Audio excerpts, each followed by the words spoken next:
right, thank you. Okay. Good thing I'm not quite all that all, you know, because I don't see. Okay.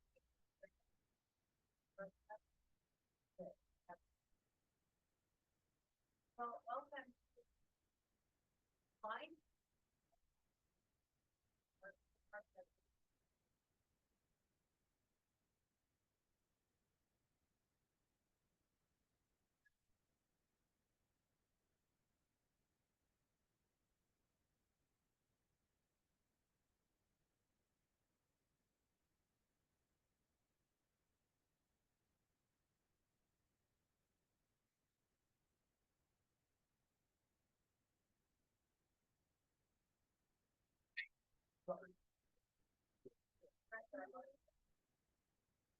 Good audio setting.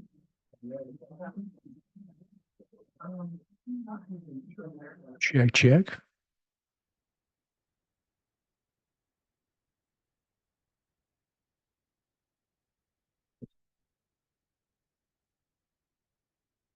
You were some.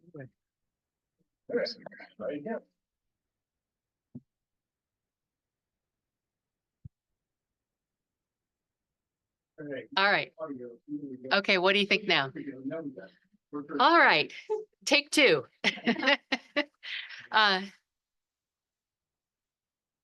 We're all right over there too?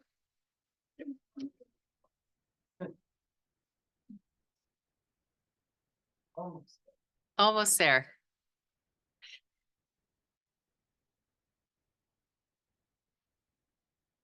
All right, take three. Here we go. Phew. Welcome, everybody, again.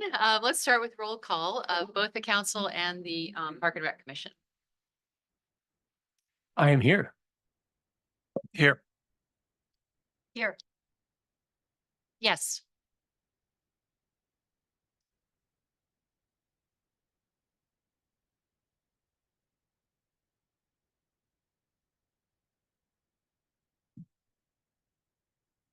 Great. And I'd like to make a slight change to the agenda because we would like to add public comment, which was not on the agenda item at this point. Do I have any changes of the other commissioners are interested in adding? No? Okay, so we will add number 2 to be public comment. So we'll take public comment now on items that you would like to address the city council or the Park and Rec Commission on, which are not on the agenda tonight. Is there anyone in the audience who'd like to speak about an item not on the agenda? Hold on, sir. Yeah. Hold on, sir. Okay, there's one. And then I'll ask then second, anyone in the Zoom audience who'd like to speak on an item not on the agenda. Great. Okay, come on up, sir. And please stand in front of the microphone so we can hear you. And tell us. Hi, Mark.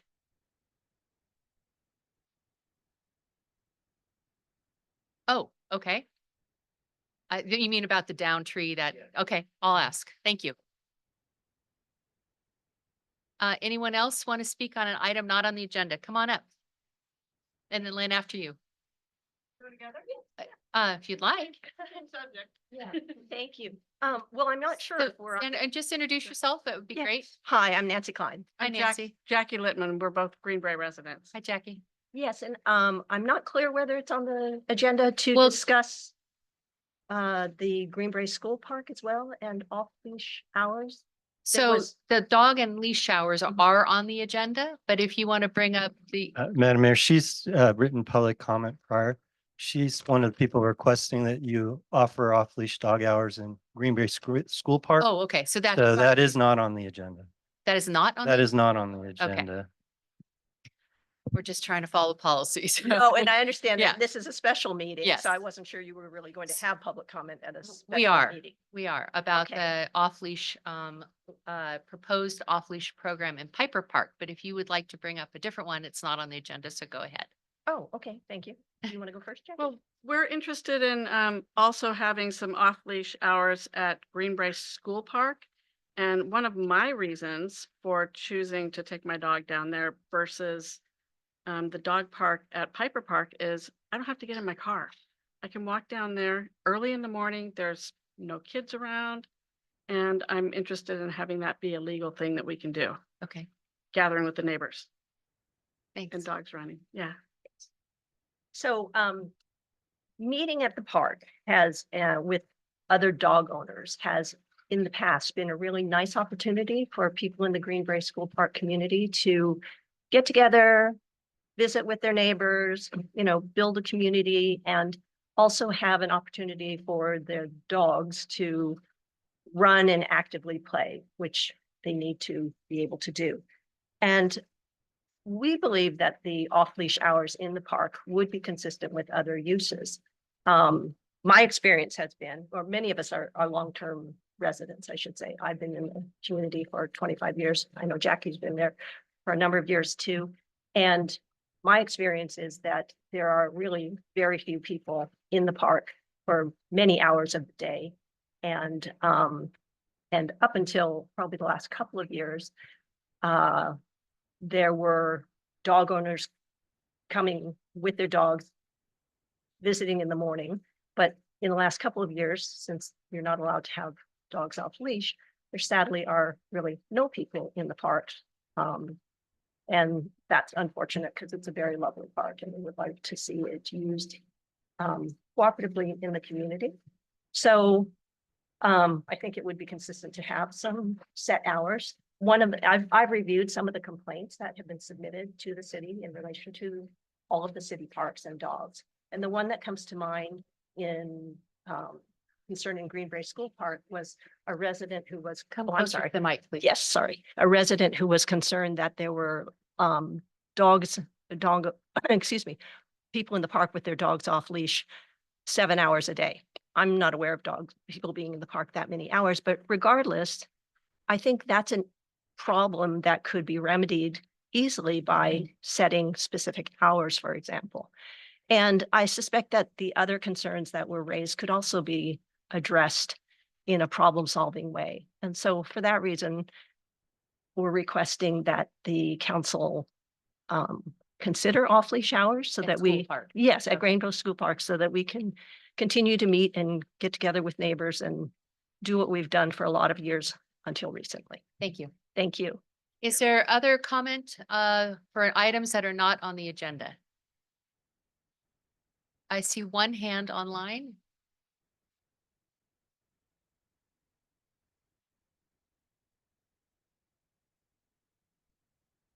Sir, or I can't tell. Mr. Phillips, you are on. Can you take off your, I have to Great. unmute. yes, please. I'm going to speak to what the two ladies just discussed. I actually live across the street from Greenbrae School Park and have lived here more than 35 years. And under no situation should dogs be off leash in that park. That park has children's play area. There's no way to monitor. You have no way to monitor. You expect me to monitor, go over there and tell the people to put their dogs on a leash? I don't want to confront people. How are you going to monitor that? The lady that lives adjacent to the park is deathly afraid of dogs. Okay? Okay, That should not, first of all, it shouldn't even be considered at this meeting because it wasn't on the agenda. yeah, that's why we're in public comment time about items that are not on the agenda. So Well, we then can't take it up for consideration tonight. No, but they brought it up. Yeah, And I'm going to tell you that I made a comment on Piper Park and I mentioned Greenbrae School Park because I've seen dogs fight dogs. Even though you have signs up that dogs have to be on leash, these dog owners either are blind or they don't care. And I'm not out there. I'm not going to go confront people. That's not my job. And you have nobody to do it. right. I So think, there's no way to monitor anything like that proposed. Absolutely not. thank you, Mr. Phillips. Thank you. All right. Seeing no more hands, I think we'll close public comment for, yes, go ahead. All right. Yeah, we're going to close public comment because the agenda item is to discuss Piper Park. And so that's what I know people have been notified about. If school park wants to be brought up, it'll have to be going through a different process. I'm only leaning because we need the mic to hear. I'm not leaning because although Stephanie is a friend. So we close public comment, and what I would like to do, thanking all of the So, council. Madam Mayor, Yes, can I make a slight adjustment for the record of what you're proposing to do? sure. We inadvertently didn't schedule what we typically do on a joint meeting, which is an opportunity for the board or commission to provide the council with some sort of report or update of your activities. It would be acceptable under the Brown Act for you to invite the Park and Recreation Commission to use public comment period Got it. as an opportunity to essentially offer that update. Now, remember, because public comment, you should limit the substantive amount of engagement that occurs, but I think an update more than adequately falls within the spirit of the law. Great. Okay, we're into flexibility tonight with our our agenda and our time. And I hope everybody can hear in the back. We have to do these microphones here and we have to share them. So if you can't, just do this and I'll try to remind my commissioners to speak up a little bit. So I'd like to welcome once again the people, our residents who have volunteered to be part of our Park and Rec Commission. And I would love, and we have Nick Stone, our Park and Rec Director here.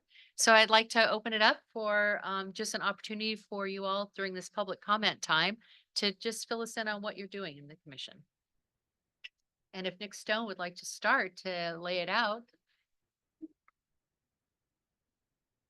And we'll save the dog discussion until we get to business. Thank you, Madam Mayor, members of City Council.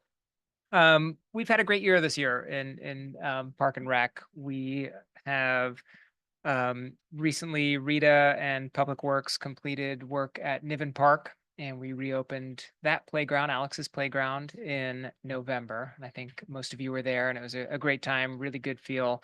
And I think just every time I drive by and every time I go by, Niven Park is so heavily used now compared to what it was. And it's just a great, great feeling out there. And it's great to hear what the community has to say about that. This year, we've also had we have the Music in the Park series, which we had in May and June last year, which will be coming back this year. We did Lights in the Park this winter. And this year we had the inaugural Piper Park Pumpkin Patch in October, which is a one-time event that's been kind of a brainchild of ours for a while that we were able to pull off with the help of the Larkspur wrecking crew. And so it was a one-day event for 4 hours. We had 300 pumpkins out there. We probably had 400 to 500 people throughout the day. And Commissioner Friedel and friends and the wrecking crew were out doing arts and crafts projects out there and had a great time. Anything other commissioners want to add? Vicki, I'm gonna have to give you, we're gonna have to pass this around. I know, but they won't pick it up on it won't get picked up on audio. The only thing that I was going to add to what Nick has covered is that we did consider adding more lines to the tennis courts for pickleball. And that was a very enthusiastic meeting. And I think that the additional pickleball courts have been very well received.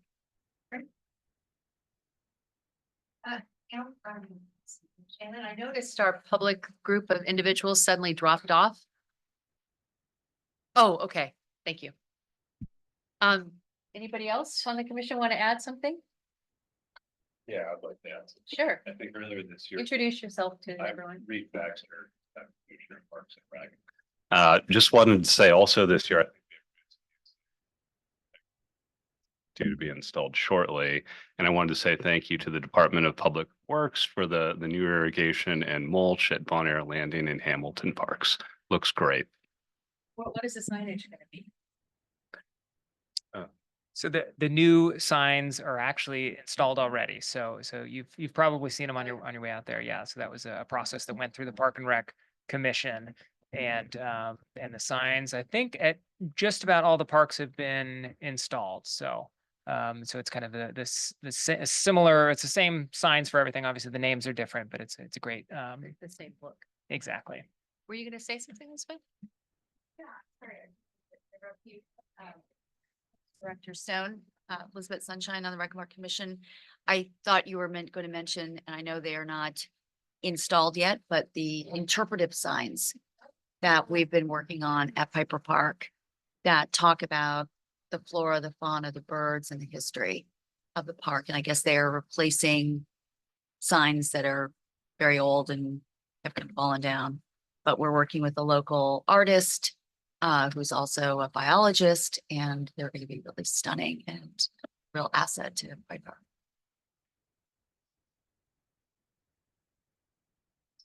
You want to add something? Sure. Madam Mayor, Jean Fidel, Park and Rec Commissioner. Director Stone mentioned Wrecking Crew, so I don't know if all the council members are familiar with Wrecking Crew. So we're a nonprofit that I started to support Park and Rec. So we're a volunteer crew. We come out and we support at Music in the Park and Pumpkin Patch. So we'll be doing all of that again. This year, we plan to expand our board and to expand our volunteer recruitment. So if anybody's looking to volunteer and support Park and Rec, our goal is solely to support the Park and Rec department. And we fundraise solely to support activities within Park and Rec. So that was our goal. So if anyone was curious what Wrecking Crew and RECI''ing is. We mentioned it, but I didn't know if anyone knew what that was. So I wanted to Great. that. Thanks. We've been doing this just for the community to know. We, as a council, have decided to try to do regular joint meetings with our boards and commissions during the course of this year. And when Scott was mayor last year, we started it, and we're going to hope to do that. Last meeting that we did jointly was with the library board, and we heard what the library was up to and the library board was up to. Tonight is this, and we also added a few business items that have been issues that the Park and Rec Commission has been working on. But it's also an opportunity for us as council to hear what they're working on, for the community to hear what they're working on, and also for us to figure out how we can help better support this Park and Rec Commission. So that's my next question is, are there items or things that you think we can do as a council to help better support the work you're doing? Good, everybody's getting along. Go ahead, Reed, you had something. No, it's no, that, in fact, I mean, budget doesn't come up for another couple of months, but that's something as a commission you can work through and bring to the director, and the director then brings it to us. Great. So we can't navigate that tonight, but if you have, you know, a specific request, bring it forward in one of your meetings, and then Nick can present it to the, when we do with a budget request. Great. So, other than money, what do you think? Anything you want to add, how we can help you and support you? All right, great. I really appreciate, yeah, you do, okay. Yeah. Good, and we all appreciate that you step forward to do this very important role. And you know, many times it's a pretty straightforward role, and then other times we come up with people having passionate needs and ideas, which is what we're going to hear tonight. So I appreciate all of you being here. Anything else you want to present? I could Sure. add one thing, Madam Mayor. I spend a lot of time working with city officials. Yes. But I know every turn of the page, every new mayor, that all the ad hoc assignments are done. Uh-huh. So I generally know who that is, but I don't know that all of our commissioners always get to know who that is. So it'd be nice when that page turns and the new mayor takes over and new assignments are given, if we could know which one of you gets assigned us, and maybe we could come and you guys would come to our meeting and we could have that one-on-one, because I know you're all busy, and I know when you look at this assignments that you all have, there's lots of them. Yeah. But I know that one of you, I don't know which one, actually I lie, I know which one it is, but I'm if you know that person, if that council member could come to our first meeting once you get Yeah. the assignment and check in with us. on a one-on-one basis. Yeah, so I- as not to violate any acts of. Right. And you're all there. I appreciate that feedback because that's one of the things we've heard from other boards and commissions is how important this interaction is. And for the community to know, all city council members are assigned different representation to all sorts of boards and commissions, not only in Larkspur, but in the county and in the greater community, the greater Bay Area, like the Association of Bay Area Governments and the Marin Transportation Authority, all sorts of roles that we serve outside of just this. And one of them is to be a liaison with our boards and commissions. And one thing we have heard from others is really figuring out how the council can better implement our collective role with each other. So we're working on that. It's one of the policy handbook updates that I'm trying to do so that we don't lose track of that important role to be the liaison. So thank you for that, because we've heard that before. And we're working on trying to do that. And I don't know who it is this year. Councilmember Kendall. Call him.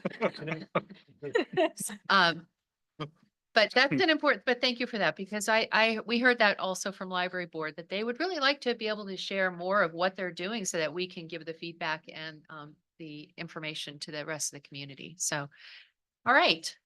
So I think if no other further ideas or questions, I think we'll launch right into business items, which is why everybody's here. So business item 2.1 is the proposed pilot program to allow dogs off leash in Piper Park from sunrise to 9 a.m. So we'll discuss this, but we're going to have a staff report first. And how this is going to work is the staff report is going to be given by our city manager and Director Stone, if he would like to add any information. And then we're going to discuss this as a group here. And then we're going to open up to public comment, hear all your public comment in the room and online. And then we're going to bring it back here to discuss further. So everybody will get a chance to be heard, but how this works is that we really have to talk about it ourselves first, listening to you all and listening to people online in the process. So let's have a staff report, please.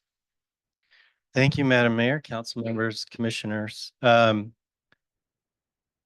council changed the format of joint meetings to put an emphasis on bringing more substantive items to the joint meetings. What's distinguished is tonight's agenda items for the Park and Rec Commission's joint meeting is that they necessitate a vote. To date, we've had the Heritage Board and the Library Board have some very weighty topics, but they were more of discussions with open dialogue between everybody, but there wasn't the need for a vote. Tonight, the items will require a vote, and that vote at the end is for the city council. So even though it's a joint meeting, the body that's going to vote on the resolutions that are before you are the city council. Just want to make sure the public understood that. So the item before you is the result of a process that began in the fall of last year when the city started to receive several requests for consideration of changing the rules in Piper Park to allow off-leash dog hours. Currently, the municipal code says that dogs must be on leash in any public park or recreation facility. And just for the benefit of those, because I've gotten some questions, in our code, recreational facility is defined to include all of our paths, all of our bike and pedestrian pathways. So I know that's a total separate topic we might have down the road because the county and the city have different rules on their pathways. Okay, but we're here tonight to talk about Piper Park, which was the focus of the request. The council, at my recommendation, referred the matter down to the Park and Recreation Commission to discuss it, take public comment, and make some advisory recommendation to the council about this request. When the request came in, the people who submitted it generally asked that the entire morning be devoted to off-leash dog hours. During the course of a rather robust public meeting that the Park and Recreation Commission hosted in November, the commission ultimately decided to refine that request down to a smaller set of hours and landed on the hours of sunrise, which is when the park opens, until 9 a.m. There was some discussion about whether different days should have different hours, and ultimately for simplicity, We stuck to that window for every day. And then the commission did talk about different variations of requests they had received, and ultimately, to keep it again simple, just said Piper Park, we would allow off-leash dog hours throughout the park during that time. There were some comment letters that came in raising different concerns that they asked staff to explore before presenting the advisory vote to the council, and hence the delay since November to now has allowed staff to research some of the concerns that were submitted by the public, particularly certain legal liability questions that were raised and questions that were raised about the California Environmental Quality Act. And so the staff completed its review of those issues and has presented them in the staff report this evening. And that's not to diminish in any way any other concerns people expressed. And I noticed in public comment, we have several of those concerns still presented, but the focus for staff was to suss out those particular topics. So with respect to any concerns the council might want to take up, were they to allow this proposal to move forward and approve this request and the recommendation from the commission, there were two categories of concerns that we looked at closely. The first was general liability. There were several commenters that were concerned that the city might expose itself to lawsuits if there were to be unfortunate incidents between off-leash dogs and either people and or other dogs. And as we've explained in the staff report, as long as we provide suitable signage that makes it clear to everyone that when they've entered the park during those hours, they may come across an off-leash dog.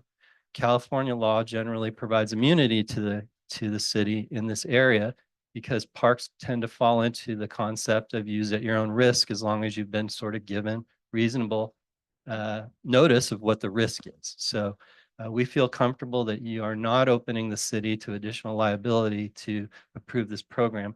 We would have the responsibility of making sure we put up good signage about it.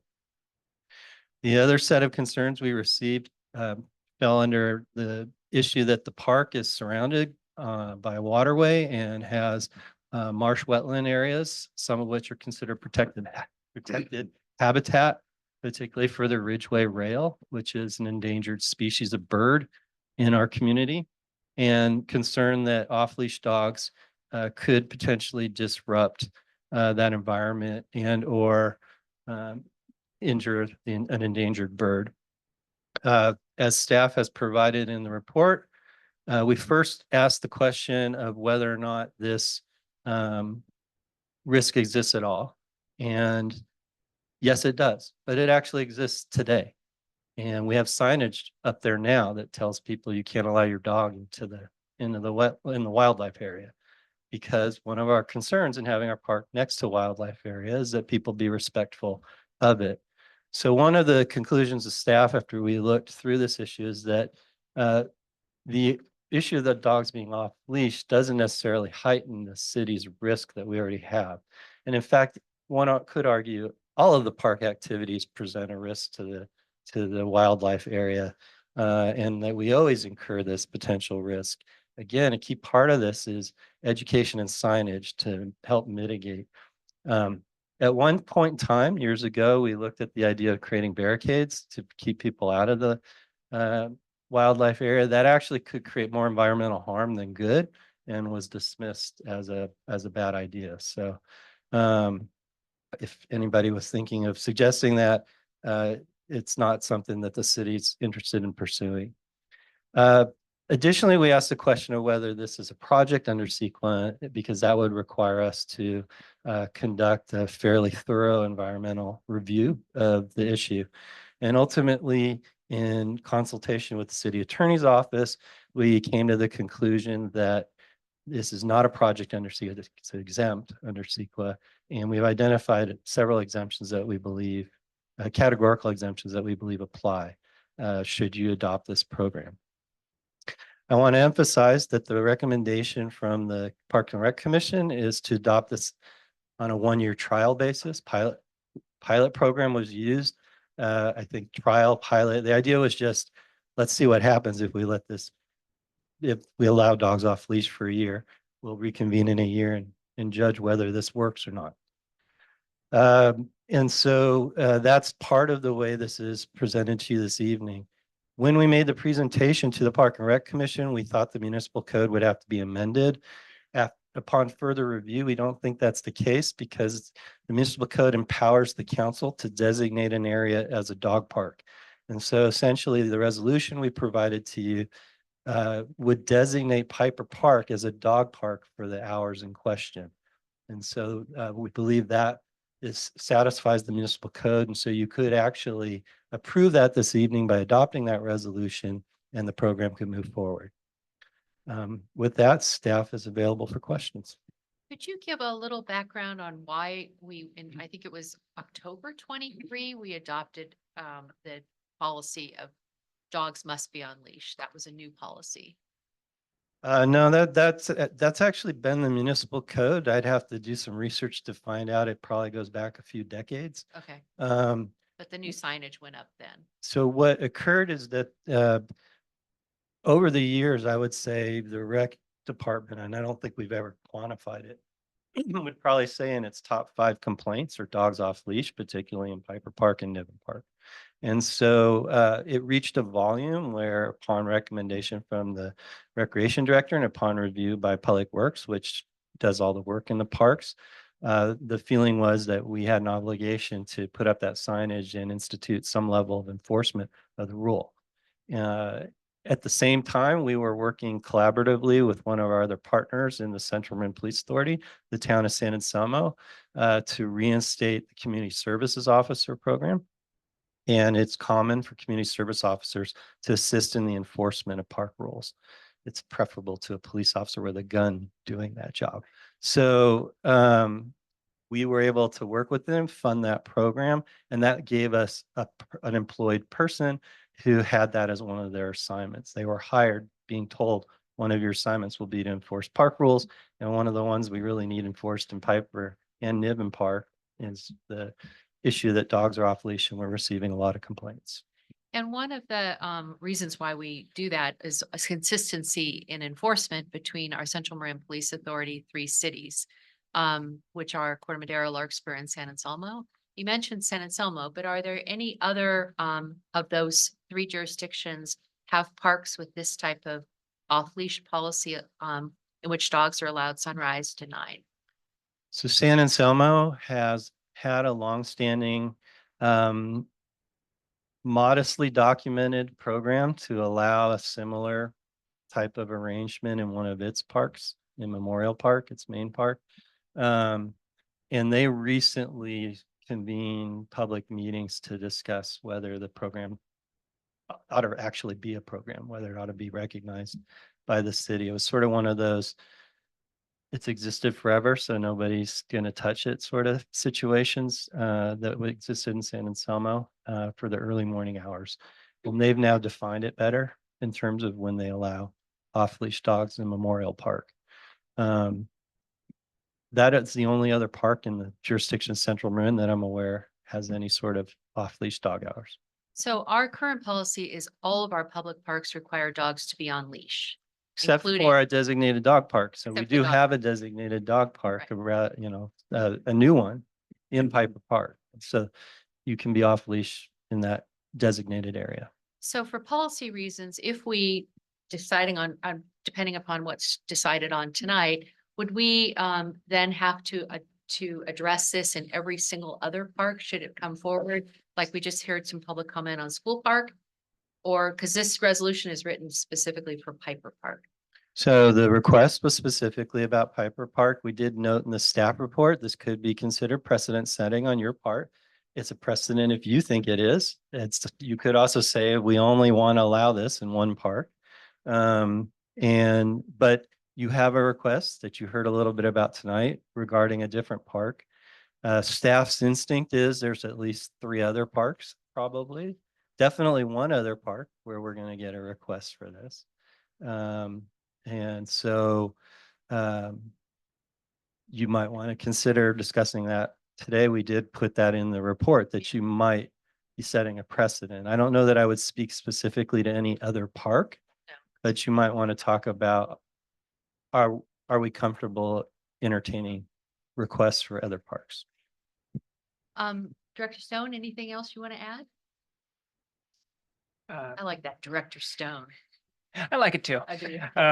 No, nothing to add to that. Okay. Thank you. So I'll bring it first to Park and Rec Commission. Is there anything you would like to ask on that staff report? Commissioners, I should say. Of the staff report, anything you want to clarify or have question about?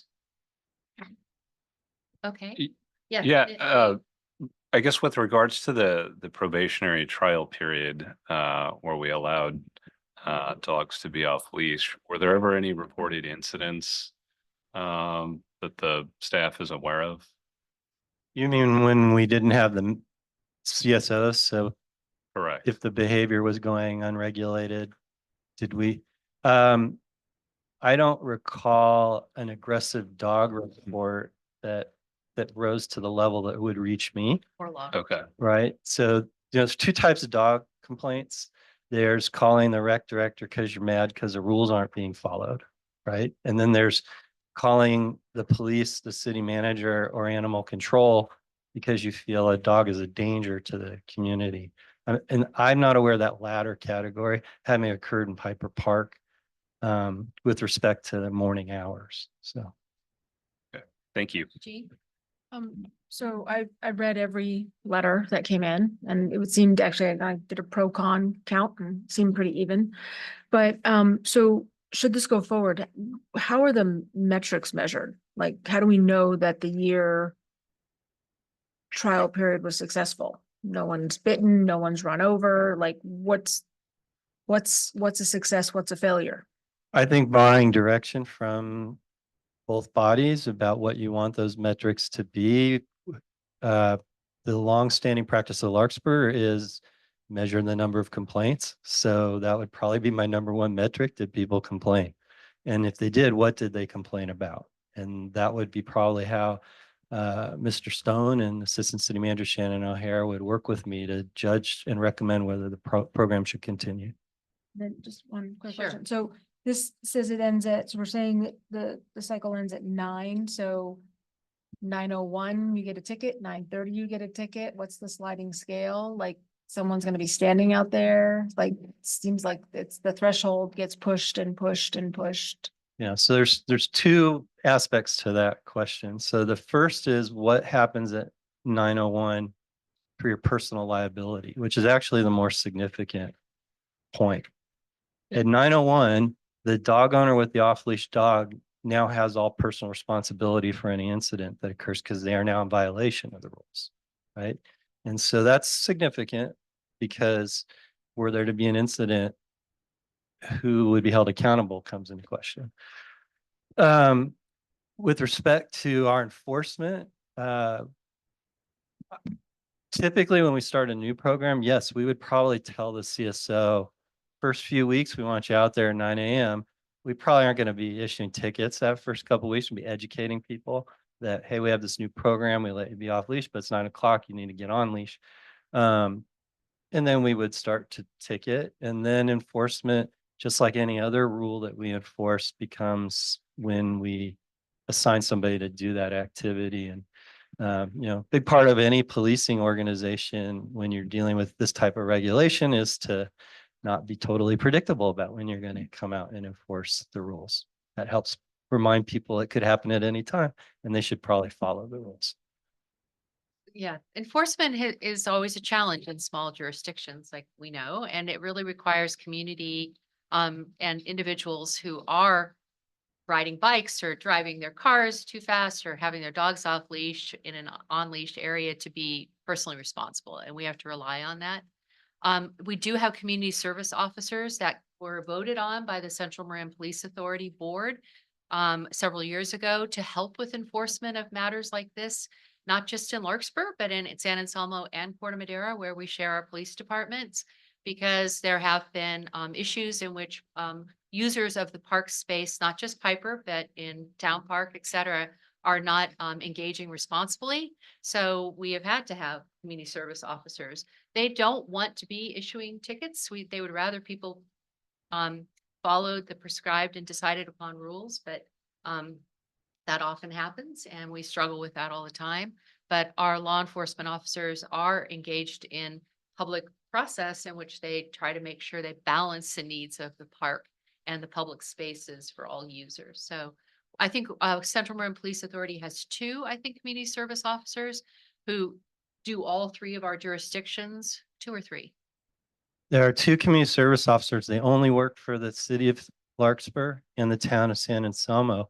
As a word of warning to all of you before you go break rules in Corte Madera, they have 2 code enforcement officers on full-time staff. So they are far more aggressive in the grand scheme of things than we are. And I have many times seen one of those officers walking through town park. So be careful if you're over in Corte Madera. Okay. So just to be clear, because you did use the word CSO, I just want to make sure everybody knew that that's stood for community service officer, which are not, they're law enforcement, but they're not law enforcement to the extent of an officer. So that's, They can issue a they can ticket. issue tickets. Great. Any other questions of staff now of, yes. Yeah, I had a couple of questions. Director Stone, I was wondering, do you have tabs on park visitors before 9 a.m.? Like I know that Hall Middle School, I think, starts at 8:30.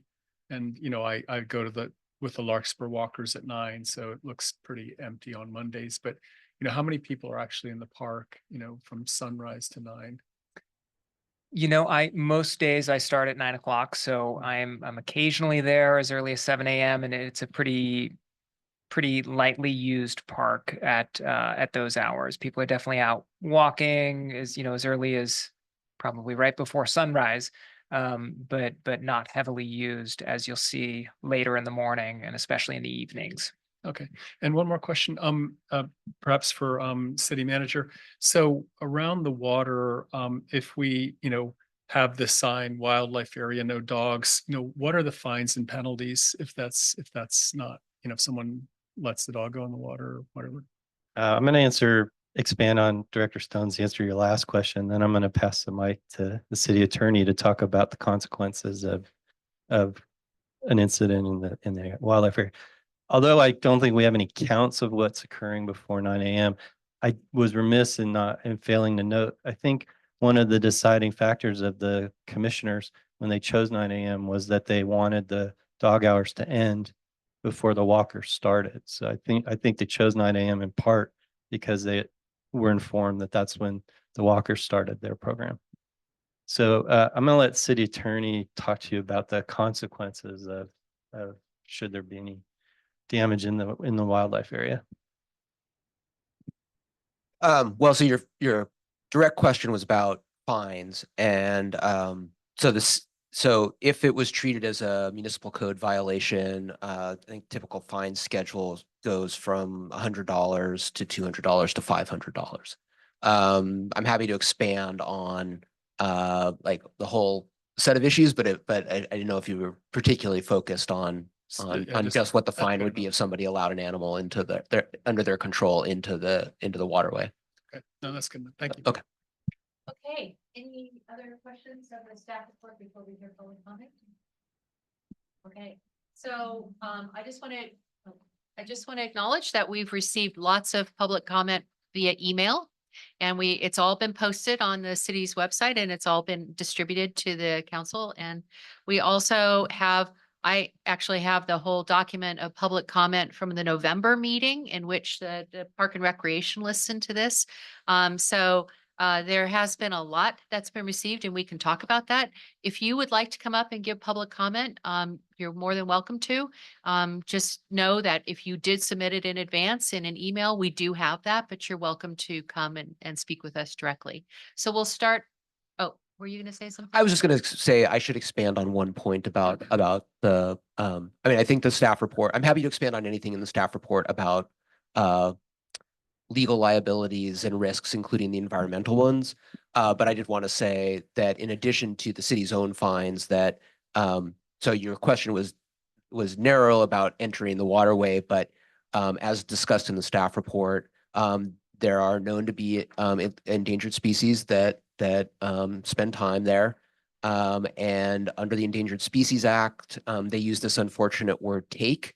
But basically harassing, injuring, killing an endangered species is considered a take under the Endangered Species Act.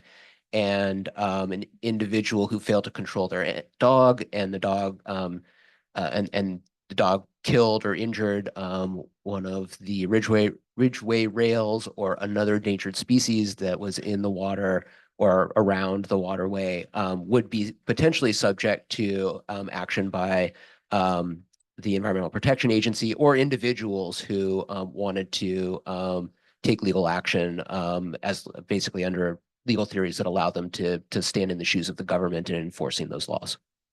Okay, And I guess I would, again, this is in the staff I don't report. have a dog, so. Again, this is in the staff report, but that extends potentially to the city as well as having permitted the activity. All right, great. So we will just remember that the resolution before us and the decision we've been asked to make tonight is whether we would adopt a pilot program to allow dogs in Piper Park to be off leash from sunrise to sunset. And the resolution here that we have is for a trial period of excuse me, sunrise to sunset. That sounds like a song. Thank you. Sunrise to sunset. I should do the cabaret dance or something. Sunrise to 9 a.m. in Piper Park. So this is specific to that. If we're going to get larger into that, it will have to be a Park and Rec Commission decision to discuss that at a different time. So that's what's before us. So come on up and introduce yourself, and you're welcome to come up. Hi, Sandra. I'm Sandy Gouldman. I live at Rose Lane. I have a plot at the Larkspur Community Garden. I wrote, wearing my Friends of Corte Madera Creek Watershed a habitat letter, which I stand by all those comments. And I would like to thank the commission for their interpretive signs that emphasizes why dogs should not be off leash around a wetland area.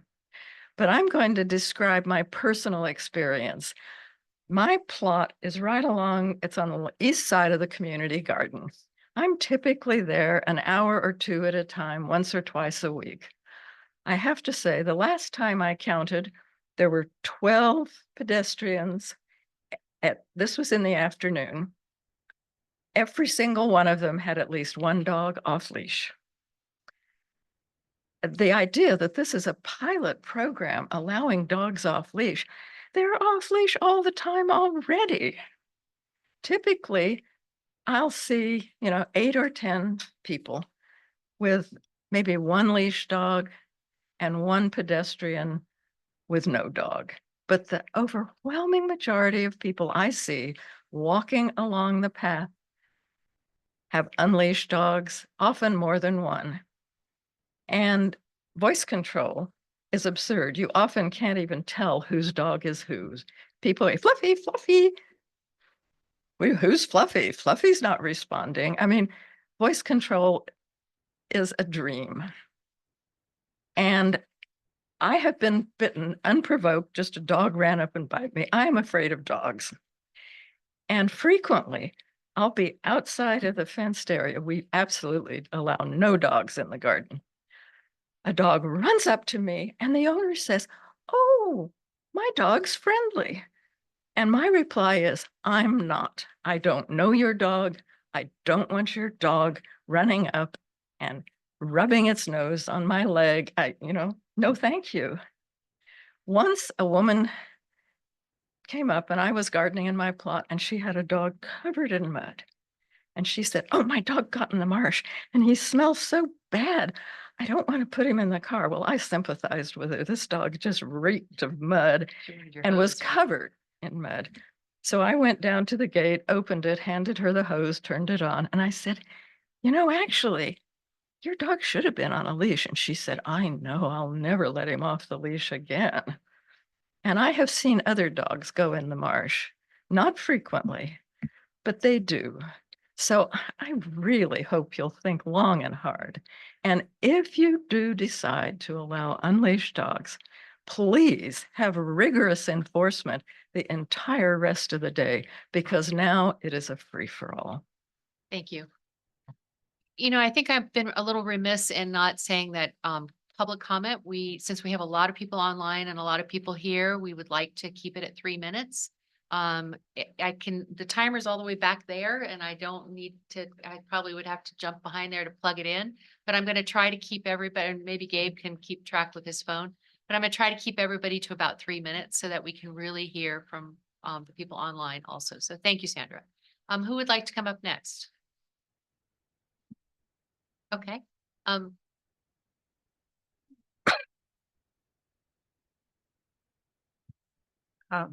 Thank you. And thank the Park and Rec Commission. Thank you for your good questions. Joan Lundstrom, former council member, former walker, longtime resident. I raise the question now as a senior citizen. I'm 90 years old. I weigh just over 100 pounds. I'm afraid of dogs. I'm afraid of being hit and knocked over. So I'm speaking for myself, but I'm also speaking for senior citizens. I think that once you open this to unleash dogs, nobody's going to be watching their watch on 9:01 or 9:10 or 9:15, and it will just evolve into 9:30, 10 o'clock, particularly during the summertime when more people are out. Then to be reminded, Piper Park isn't just the playing fields. Piper Park is the whole picnic area. It is the entire park. So this refers to opening up the entire park, and that leads to the big enforcement, the big E, the big enforcement issue. How can you enforce on a consistent basis and also report on a consistent basis what is happening? That's the enforcement part. The monitoring part is, I was kind of astonished to read that a community service officer had been issuing tickets based on the numbers and the volume of complaints. You need to know what those complaints are. What is what, when, and how, and were any of them serious complaints for the safety? Because I'm talking about safety, particularly of senior citizens. That's the monitoring part. So if, for example, you do pass this for a 1-year period, I don't see any monitoring program. Will you get back quarterly reports, half-year reports?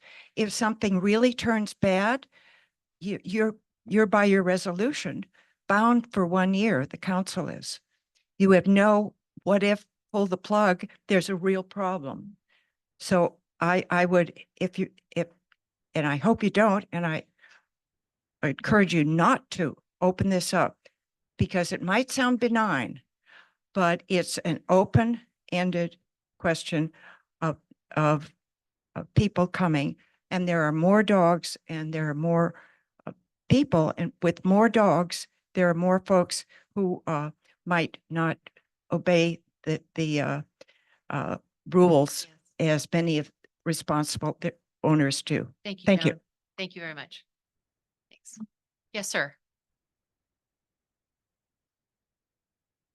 Hello, my name is Mark Litwin. I'm a longtime resident of Larkspur, 23 years in Central Larkspur, 15 years in Greenbrae. I was on the board of the Greenbrae Property Owners Association and former president for many years.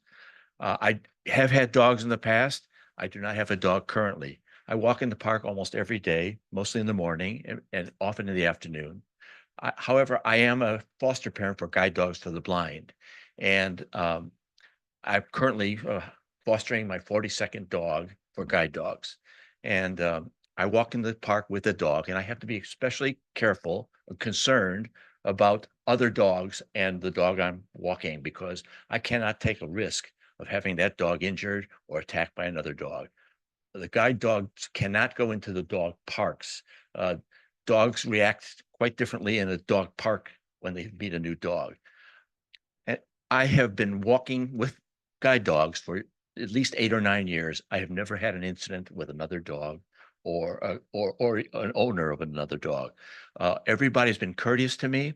All the dogs get along well. When they encounter my dog, I can't let my dog off the leash. I just want to say that it's worked out well for me. I don't know about other people's problems, but I'm usually there around 9 o'clock.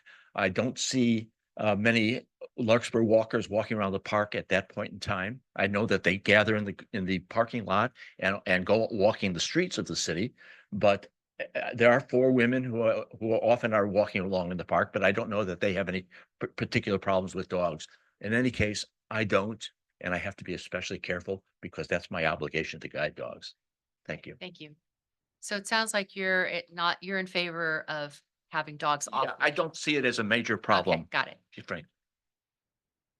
Who else would like to speak? Hi. Hi, I'm Jennifer Welsh, Hi, Jennifer. 25 years in Larkspur now. I have been walking almost every morning at Piper Park with my now 1 dog, was 2 dogs. I've never seen a dog fight. I've never seen a dog attack a person. There's about maybe 10 of us that are consistently there every morning. I walk with senior citizens who have, some have dogs, some come without their dogs. We meet people. Most people stop and pet our dogs. Most people are very friendly. I've never had a problem in 15 years at that park in the mornings. I agree, afternoons are a different story because I walked there for quite a while and a little crazy. But mornings, it's quiet, it's calm. We're out of there by the time the walkers come. I respect what everybody needs from the park. I think we need to be careful of the endangered species. They should not be allowed in the marshes. You know, go, go, go. I respect enforcement. I want enforcement. But for those of us that can keep our dogs under voice control and stay on the paths and not poop everywhere and not pick it up, I think we deserve your respect. Thank you. What time does Hall Middle School start? Because they start at like 8:30? It's 8:30? 8:30, yeah. Do they start their PE program at 8:30? Because there's a letter from Rembrandt, Mr. Rembrandt, Yeah, about the kids running. yeah, I think they have a first period E. PE. Go ahead. Come on up.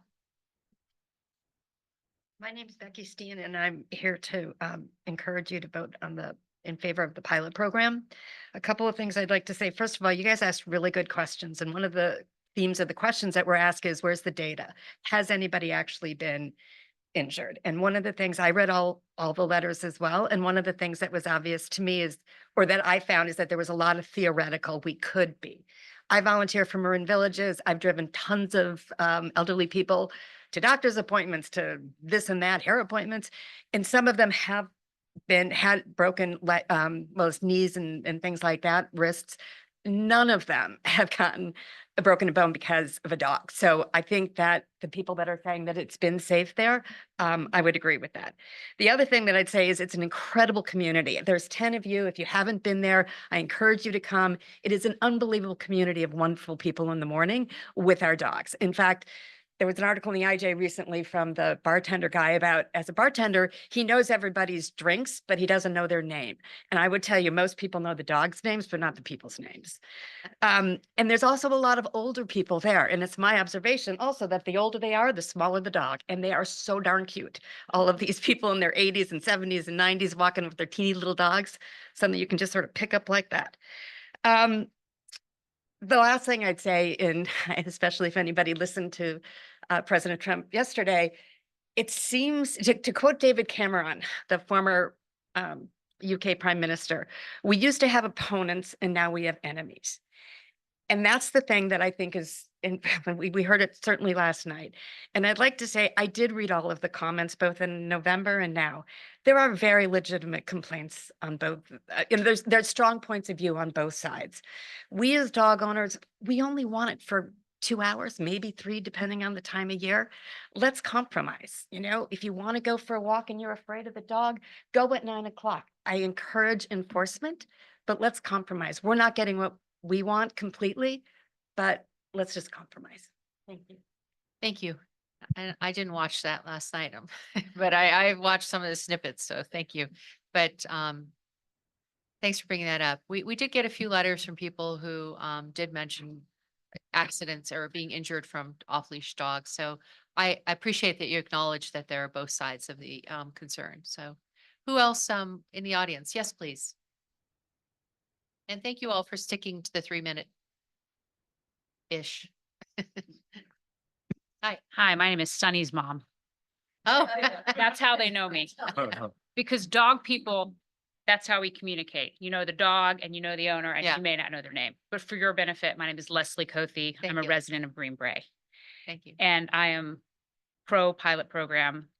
And I just want to kind of echo some of the sentiments you just heard, that the dog people, we are a good community of people. Remember our man Vivek Murthy, loneliness epidemic? The greatest antidote for that is to get yourself a rescue dog and then get to a dog park. I moved to Marin 5 years ago. I had no friends. And all of my friends are friends from the dog park. And a lot of them are older than me, some are my age. And it's just been a phenomenal community. And it's true that this morning dog walker group, I just haven't seen the negative effects that people have wrote in about. I have no doubt that this poor woman was bitten by a dog and had an unpleasant encounter. And I know that there's been, there are problems, but the dog people, we police each other. If we see a dog pooping, pick up after your dog. If we find the poop, we will pick it up. When we police ourselves, and we have respect for the park, we have respect for other folks. If we know somebody doesn't like dogs, there's Jane Doe, she doesn't like dogs, everybody leash up. When Hall Middle School runs the mile, we leash up. Or my dog's 8 pounds, so she goes to air jail. But we're so respectful, and we don't let our dogs on the volleyball courts. The volleyball guys like us, and we'll, fetch their balls. They appreciate it. And it's a wonderful community. And at the last Park and Rec hearing, at the very end of the hearing, community member got on Zoom and she said, well, she had some good points. She said, I just don't like the dogs running up to me. And that's a fair point. And the second we know someone's not a dog person, not one of us, actually uses, proper first names, we respect that and we will leash our dogs. And the other thing this woman said was, okay, fine. Some of your comments have been persuasive, but if this happens, everyone's going to come to Piper. The word will get out. Everyone will be at Piper. Right. That was You know what? Let's- Bring it on, right? It's the best community. We want more dog people. Piper's the best park. Let's be honest. There's no sewage smell, right? There's no bikes zipping past like the path at Bon Air. Yeah. It's the best park here in Larkspur. And I have met so many wonderful people, and share the wealth. And we will do our part in being respectful and continuing to police our community and making an effort to know the folks who aren't dog people and don't want to interact with us. And we will do the right thing. It's great for the pets. There's been a lot of evidence on that, Yeah. but Thank I want you. to say it's good for the people. All right. Thank you very much. Anyone else in the audience here? I saw you this morning walking the dog on the dog, because I walk in Piper Park almost every morning too. So I don't have a dog, but I'm aware of the dog people. So I'm older than Leslie. I am Max's mom. My name is Josie Perky. I am actually a Larkspur original. I was born and raised here. I've been going to Piper Park for a long time. I used to belong to the Larkspur Walkers. I resigned from them once I got a dog because I know they don't like dogs running in front of them on the walks. But I would like to say that I did some research about falls. The vast majority of falls happen at home. They don't happen at parks, being tripped up by people with dogs. The other thing I did was I look at the enclosed dog park that was created at Piper. It's lovely. It's not a one size fits all situation. I like to get my steps in. I'm not walking around the little dog park, round like a hamster on a wheel. I do enjoy the time I get with my dog walking around Piper Park. It's very nicely marked for a half a mile per loop. That's how I get my steps in. So I'm trying to be healthy too. And I think the Piper Park having these off-leash hours for me and my dog really helps me. So I really thank you. I am in favor of having off-leash hours as described, and I hope the pilot will go ahead. Thank you. Thank you. Yeah, get that in a minute, 22 seconds. Yeah, I know you are. Yes, ma'am. We're not into, we're not gonna bite. I saw Oh, you this morning too. that was a good Uh, dog joke. Yeah, not gonna bite me. My name is Lisa Bowie and I'm Cash's mom. And I've been going to Piper for the last 6 years, walking with all these people, and it's hard to say stuff that they haven't already said. Although Josie did have a wedding at the bench that was dedicated to her mother Jane after she had passed. All the dogs came, some had bow ties. We have a holiday party. I wish in November I would have said that. We include everybody. There's dog treats. Her husband will serve up bacon. I mean, it really is a wonderful thing. But one thing about, I have mom, two kids in the districts, and between Redwood Hall, Neil Cummins, and Marin Primary, from sunrise till 9 a.m., those streets are so clogged. If you're not already coming to Piper, you're not going to be coming from Mill Valley and San Anselmo and Novato because you've got some off-leaf dog hours. It's maddening, and I live in Riviera Circle, and it's embarrassing that I drive to Piper, but That is embarrassing. it is embarrassing. Anyway, bad carbon footprint, but Bad point carbon. being, I don't think that as far as the word getting out and Piper getting inundated with all these new dogs, I think with the commuting issues coming from all over, the bottleneck I don't think that's gonna be an issue. So, Okay, thank you. that wasn't so bad, huh? What's that? To talk to all of us, that Yeah, wasn't so thank you. bad. Yes, sir. We'll have to raise the mic for JJ. Hello, I'm Alpine's dad. I'm also JJ Andre. I'm a Larkspur resident.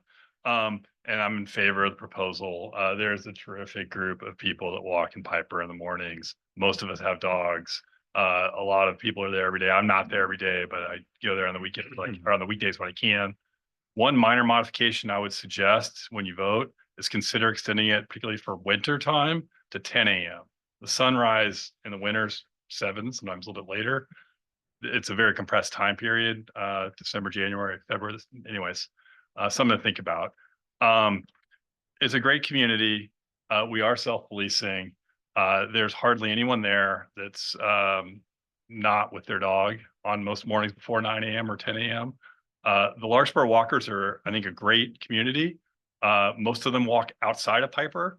There's 4 of them that walk inside Piper sometimes. And one of them wrote a comment letter, which I'm sure you've read, that's in favor of this proposal. For people who don't like dogs, by putting a bright line in, what this proposal is a reasonable suggestion. If people don't want to be around dogs and there's enforcement, then they can come outside those hours, whether it ends at 9 a.m. or 10 a.m. or whatever. They have the rest of the day. They have from 10 a.m. until sundown, or 9 a.m. till sundown. So by creating a lane in the morning when hardly anyone's there for people to walk their dogs off leash, it actually encourages those people maybe who are doing it in the afternoon to come in the morning. And it should maybe helpfully correct so the people that are interested in the off-leash dogs can do it first thing in the morning when the park's lightly used. Then in the afternoons, when there's sports practices and all kinds of other things, at weekends, dogs need to be on leash and there should be enforcement, and there can be $500 tickets.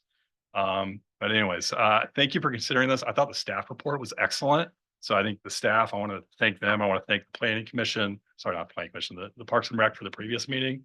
I think this has been a great discussion. There's opinions on both sides. There is. But I think there's room for reasonable compromise. Thank you. Okay, thank you. Would you like to take that outside? Thank you. And if you have a public comment, you can come back in, but just phone calls outside. Thank you. Anyone else in the audience like to speak on this matter? Okay. We do have a Zoom audience that we allow to speak on matters. So I see one hand raised. All right. Allison, can you hear us?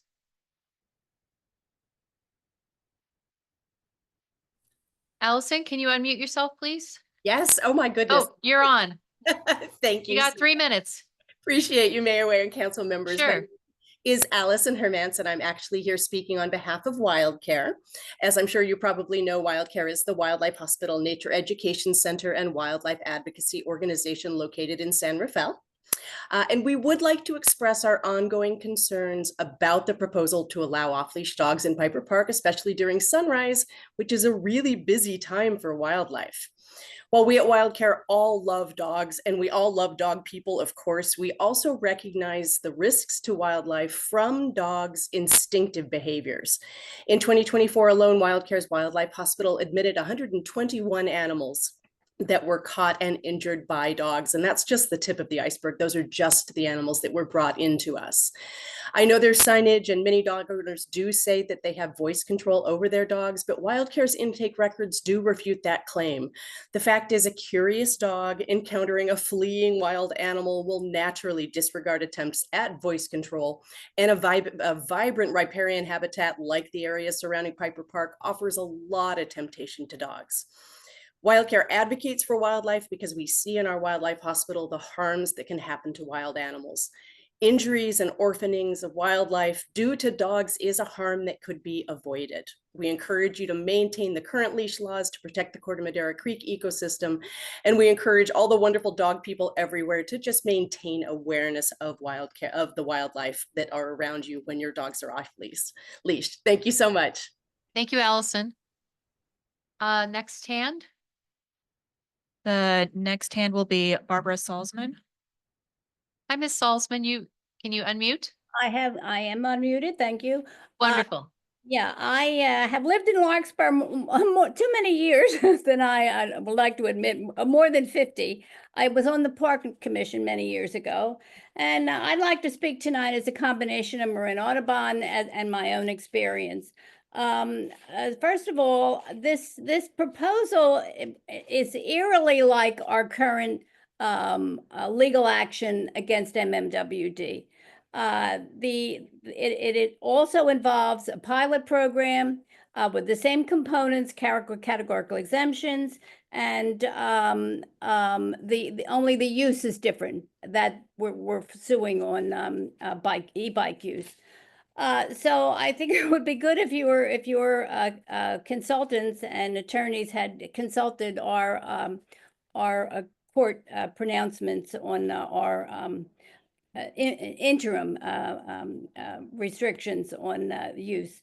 And I'd like to speak to the pilot program. This is a focus that we're really concerned about.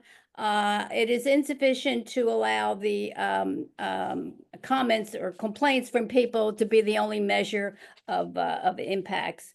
You should have monitors, and I address this in my letter. There should be monitoring of impacts of how many dogs, what's the increased use, because we fully anticipate that there will be, and actually the court in our case did too, that there would be an increased use when the restrictions are lifted.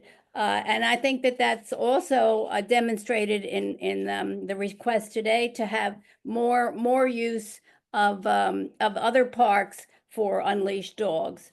The California Department of Fish and Wildlife would be an enforcing agency, and so not just the EPA. I don't think they're going to be doing much these days.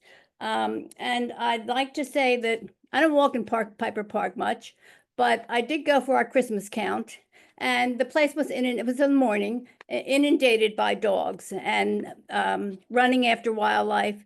And we were having a really hard time. The users were, the parents of the dogs were not really too attentive to controlling their dogs, even then when we talked about where we're trying to identify the wildlife. So some I'm sure are very attentive and concerning. I love dogs. I've owned dogs all my life, but I don't think that people that own dogs should be controlling who uses the park. You will have much less use by non-dog walkers. You're basically going to be excluding them from the park during those hours. So thank you, Barbara. I hope you're not, and I want to just commend WildCare for their position. I think that was a great position. Thank you, Barbara. When we get to discussion, if there's any opportunity to elaborate on what she was discussing, the legal action that her organization is having against MMWD, that might be helpful in our discussion if we know anything about that. So later. Next online public comment is from Christian McNair. I'm giving you, should be able to talk if you could That's please. Mr. Phillips. it Oh, looks I'm like. sorry. Hang on a second. What dropped off? Charles Phillips. I'm Wait. sorry. Hang on, hang on. Oh. Hold on. Clerk error here. Bill and clerk error here. All right. You're next, Mr. Phillips, soon. Yeah. Christian McNair, please. Christina, excuse Hi. me. I'm sorry. Hi, my name's Christina McNair. I'm a 10-year plus resident of Greenbrae. I'm a local realtor at Compass. I am a San Francisco native, fifth generation. And I started off listening to the meeting and was, pleased to hear the discussion being had between both sides, the pros and the cons, that everyone has their opinions. I have to say that I was a little bit dismayed with the last two comments made with Ms. Salzman and the wild care reports. Like Josie, I also did my research and I went to the Marin Humane Society back in November. Well, I had 3 dogs. My letter that I sent you that's me with my 3 dogs in the picture. I have it. Yeah. And when Bentley passed away, I went to the Humane Society to donate some of his things. And while I was there, I asked an officer if he was able to look up if there's been any complaints at Piper Park, and there were none. An associate of mine is actually a volunteer at Wild Care, and she also told me that there was no reports of any wildlife incidences at Wild Care with Wild Care, or reported to Wild Care from Piper Park. Obviously the gal that just spoke, I didn't write her name down, but she would know best. But I'm not taking away the fact that her statistics show that dogs have affected wildlife, but I don't think that's the case at Piper Park.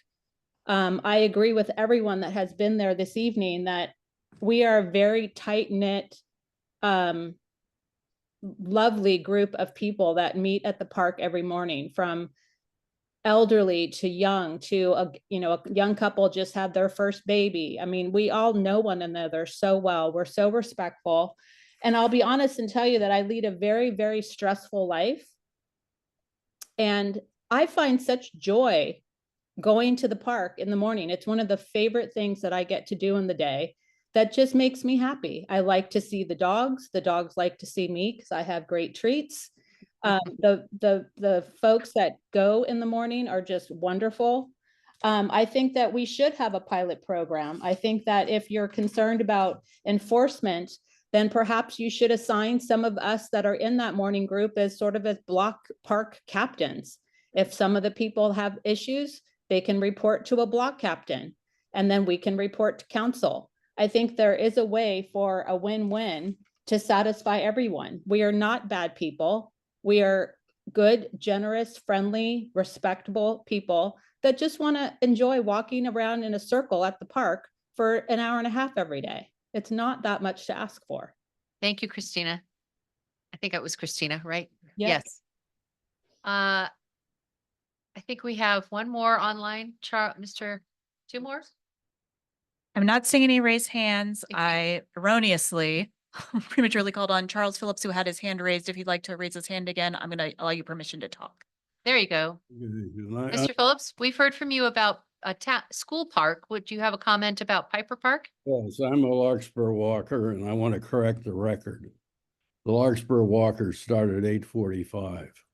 And a number of Larkspur walkers do not walk off park. They walk around the park. Okay. Now, Okay. the big concern here is monitoring and enforcement. You've got 2 CSO people. Do they drive in a vehicle that identifies them somehow? Yes, I do. Okay, I don't know what it looks like, but I've lived across the street from Greenbrae School Park for 35 years, and I've never seen any vehicle with any CSO person in it. Okay? So how are you going to enforce these rules? 2 people that service San Anselmo and Larkspur all of the parks, it's impossible. It's not going to happen. And monitoring. You don't have any data. There's no database on anything anybody stood up there and talked about. You have to have a database to make a decision on anything like this. And you don't have it. And I didn't hear one person that is in support of this that explained why it's important that they not have a leash on their dog. Not one person. And if you look at the comments of the public speakers at the commission meeting, they all complained about the dog park that the city of Larkspur paid more than $155,000 for. They don't like the dog. They don't like what you built for them. And you notice the park that they want the dogs to be off leash in is the only Larkspur park with a dog park. It's true. Doesn't that kind of raise a question? And where were these people when you were having hearings on spending $150,000+ on a dog park? A dog park that they don't want. Look at their statements at the Park and Rec Commission hearing. Yes. Okay. Thank you, Mr. Phillips. You made some good points. Thank you for coming back on. Do we have anyone else online? I see you, sir, but we're going to finish the online things and then we'll come back. Okay. No further speakers online. So I'm closing the online residents who are commenting. And I know you had to take a phone call outside. Are you interested in a public comment? No. Okay. So bringing it back, I have one additional hand for public comment and I'll recognize you, sir.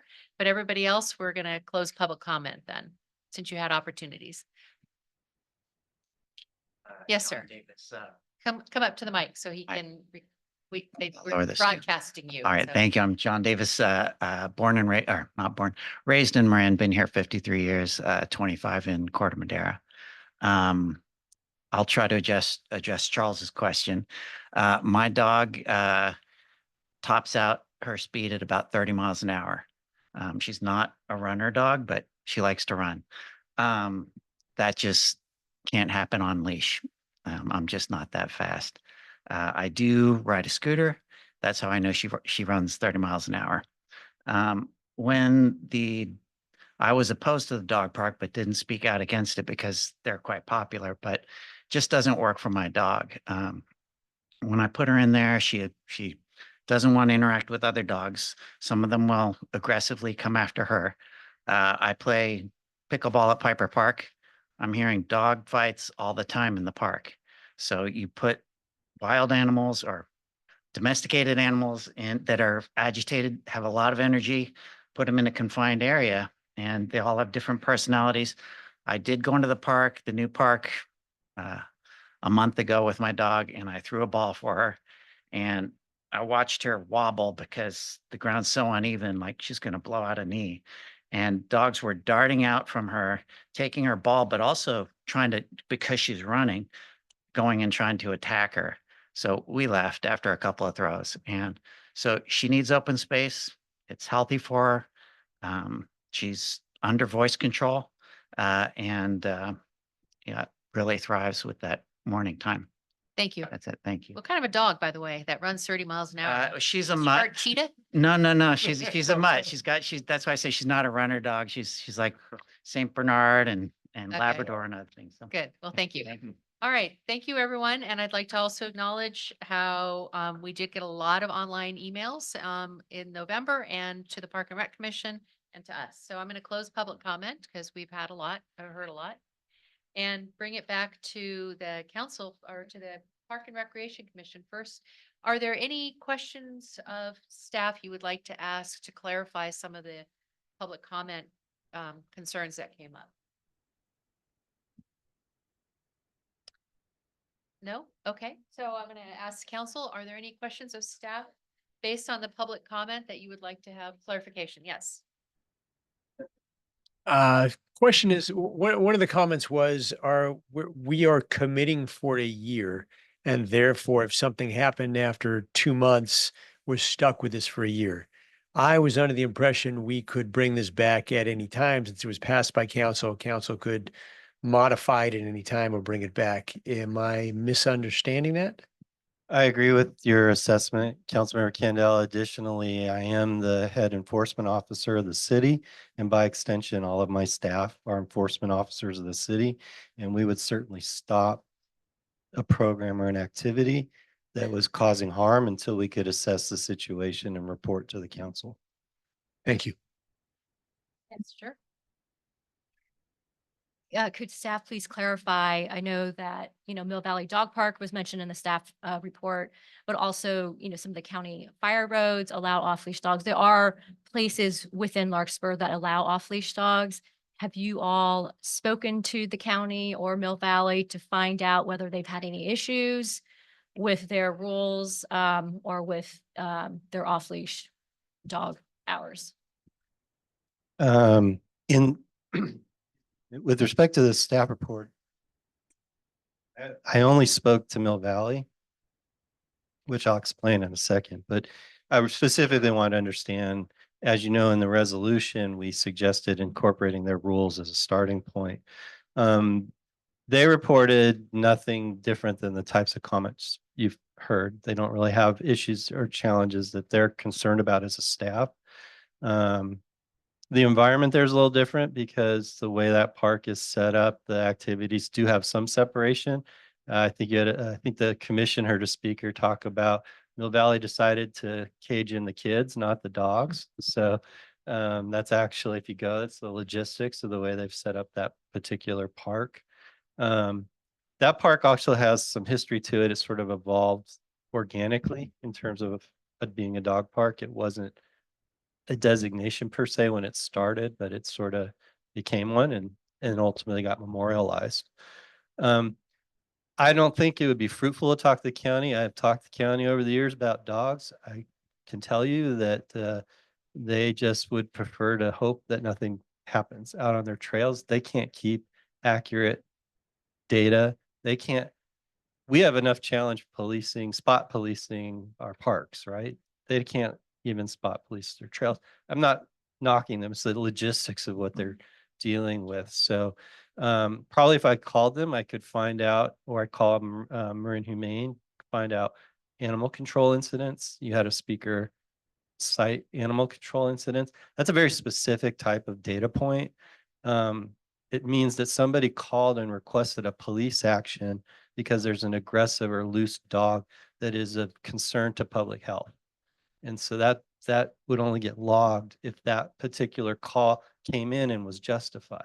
So the county actually, I think, probably has some level of knowledge of that type of incidents. So if it was of interest to council, we could follow up. No, thank you. Yeah, my question was just that there are areas surrounding Larkspur or within Larkspur that allow off-leash dogs, and somehow these other jurisdictions have become comfortable with the liability or the risk of, having these dogs off leash. So just curious to see if you had heard of any feedback, any specific feedback. I will say, I asked the Mill Valley staff specifically about environmental, and they didn't feel they had the same risk because the type of habitat, they don't have the endangered species in habitat adjacent to the park. So they couldn't. It's right near the water. They don't have the same. But the area next to Piper Park is known to be habitat for an endangered species, and they commented that they weren't aware they had that exposure. Okay. Gabe, you were? Yeah, just one follow-up. How long was the CSO enforcement, in place, and how many tickets were issued? I didn't ask for the second piece of data, the CSO. I think we put those signs up in late 22 because we felt comfortable.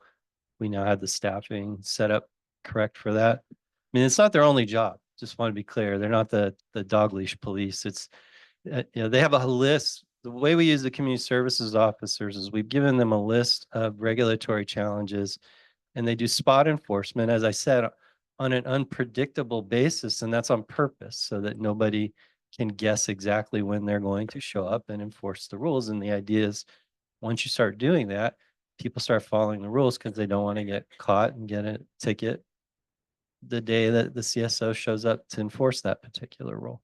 So it's for 2.5 years roughly, and just a ballpark, like 5 tickets, 50 tickets. I'm sorry, Don't Councilmember know. Paul, I don't want to speculate on how many tickets. I asked the chief. He has told me that the community services officers have written tickets. They've gone out and they make a show. And he said he's not proud of this, but it's part of the aspect. It doesn't make anybody feel any good, but the CSOs will watch some of these folks, I suspect, sort of try to grab their dog and get away from the CSO.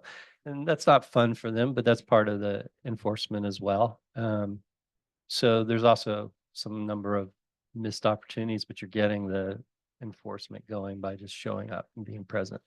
Okay, thank you. Nick, is there anything you want to elaborate on that question? I mean, in your experience of complaints? You know, I think over the years, most of the complaints reflect what we've heard tonight. Okay. And yeah, I can't speculate on how many tickets have been given out. I know a lot of warnings have been given out because the CSO was originally directed to give out first time warnings to folks. So I don't have numbers on that. Another important responsibility of our city council and our manager is the protection of our staff. And we do have public works staff and park and recreation staff. They're there. Have we had any public works interaction with any off-leash dogs that have been of challenge for our staff? I didn't ask that specific question. Not every incident reaches the city manager. In fairness to the dog owners, I'll say the only incident I'm aware of was an off-leash coyote that wasn't owned by anybody. And actually, I think the staff was trying to protect an older person with a dog from the coyote. Seeing Nick nod because he remembers the incident. If I could speak on behalf of the maintenance workers crews, not all dog owners are being responsible about the number one problem dogs create in the park. And that's their number one complaint is that whether it's Piper or any other one of the parks, it's not fun to mow the lawn or use a weed whacker and come across the irresponsible leftovers of dog behavior. The number twos. Yeah. Yeah, that in my conversation with the with the public works is that the dog feces issues, what they have to deal with, because there are owners who are not responsible to pick up their leash, their dogs remains like that, or they drop the bag and they don't come back and get it. That's the most amazing thing. Yeah. That's a comment for a different discussion. Great. Any other question that came up of public comment that you want to have clarification on? Yeah, can I just ask one question of Director Stone? Nick, on the weekends, I know Piper Park is very busy.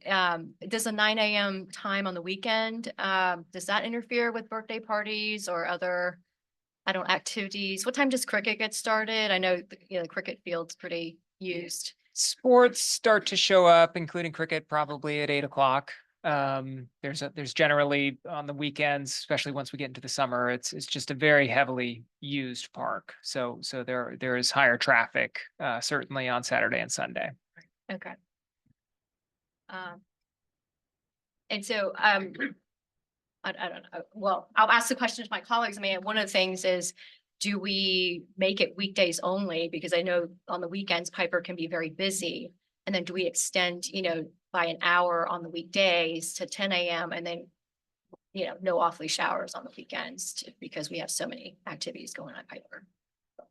Well, I think It feels to me, yeah. Yeah, I think anyway. we should see, let's see if this is actually going to be a resolution that we adopt, and if so, we can make amendments to it, but if we don't adopt it, that would be a moot point, but I would like to just get two of the comments that came through, and if you don't have the information, it came, okay.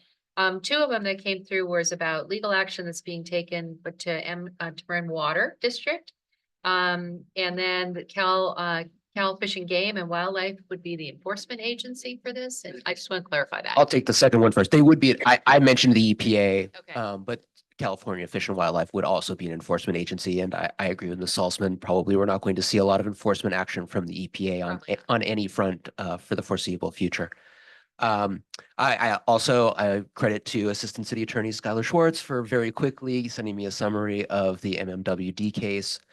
Basically, this was a legal challenge brought by the California Native Plant Society and Audubon against MMWD related to 2 trial programs that MMWD put into place for e-bikes and trail sharing on their fire trails, or not necessarily their fire trails, but on trails.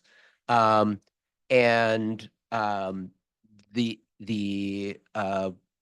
action that the board took to approve those 2 pilot programs did cite some of the same exemptions from CEQA that we have cited in the staff report and the resolution. And I will circle back to explain this a little bit more for everybody's benefit. The plaintiffs in the case did challenge the use of exemptions from CEQA as a basis for adopting the pilot programs. Oral argument was heard in October, November, and December. And there is a preliminary injunction in place, and there was a stipulation and order filed in January, but the case has not yet been resolved, and there's not a final order in the case. So we don't yet know what the final outcome is, but we do know that the court agreed sufficiently with the plaintiffs to at least issue a temporary restraint, a preliminary injunction. So let me go back and just talk a little bit more about CEQA, because I do think it may be important for everybody to understand, including the public, because this is a complicated topic.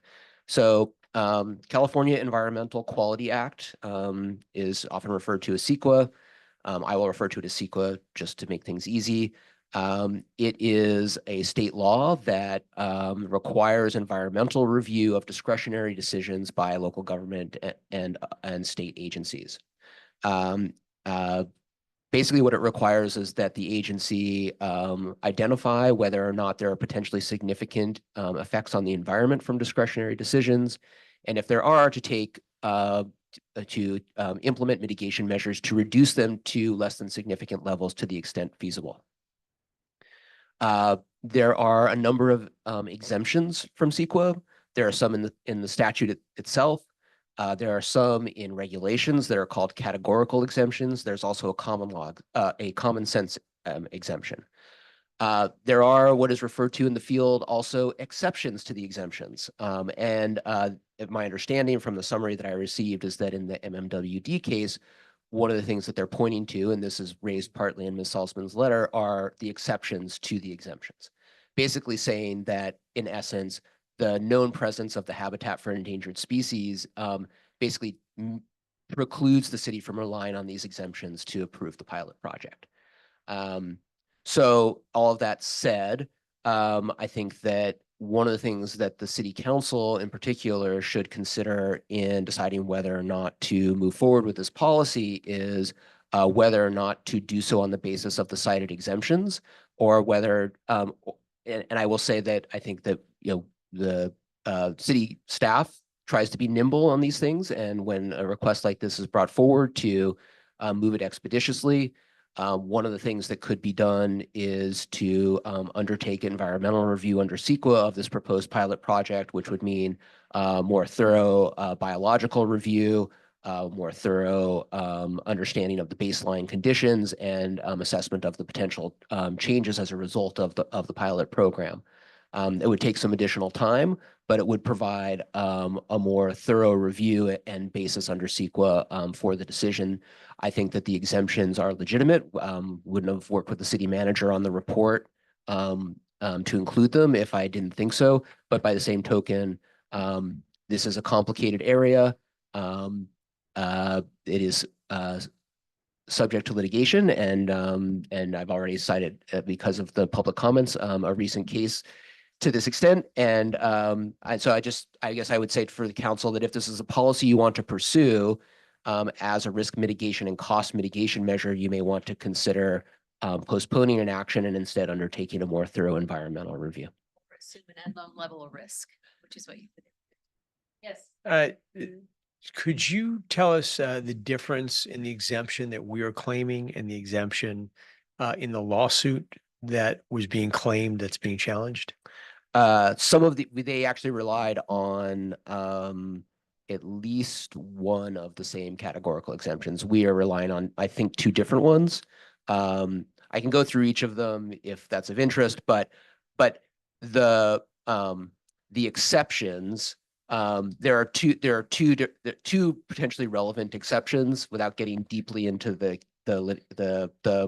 papers in the case, I can't necessarily opine on what exactly they pointed to, but I think from the summary that I received, my understanding is that in part, one of the things that they have alleged is that one of the exceptions is that you can't rely on a categorical exemption when there are unique circumstances that would create a potentially significant environmental risk.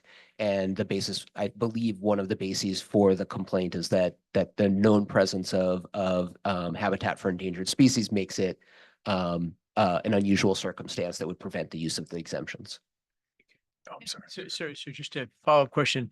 How long would you estimate it would take for you to do the next level of research to opine to opine whether, we feel comfortable going, the level of comfort going forward with this is something that we need to be concerned about? How much it would cost?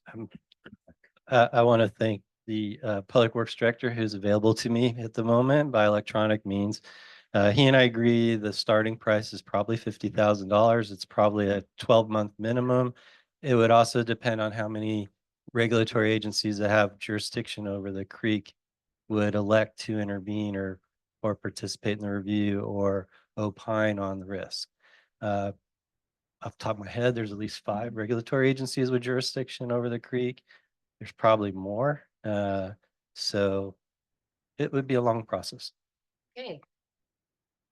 Go ahead, Gabe. Oh, did you finish? Sorry, I'm just trying to wrap my head around this. So would it be more cost effective to just go forward and if somebody sues us to just deal with that as opposed to spend the next 12 months, researching and trying to avoid confrontation? I think the problem that I can't answer is I don't know how to predict that my esteemed colleagues on the city council would choose to react to any lawsuit or litigation. The cheapest thing to do is to see if someone will sue you and then decide if you're going to vacate the situation. So essentially concede the matter.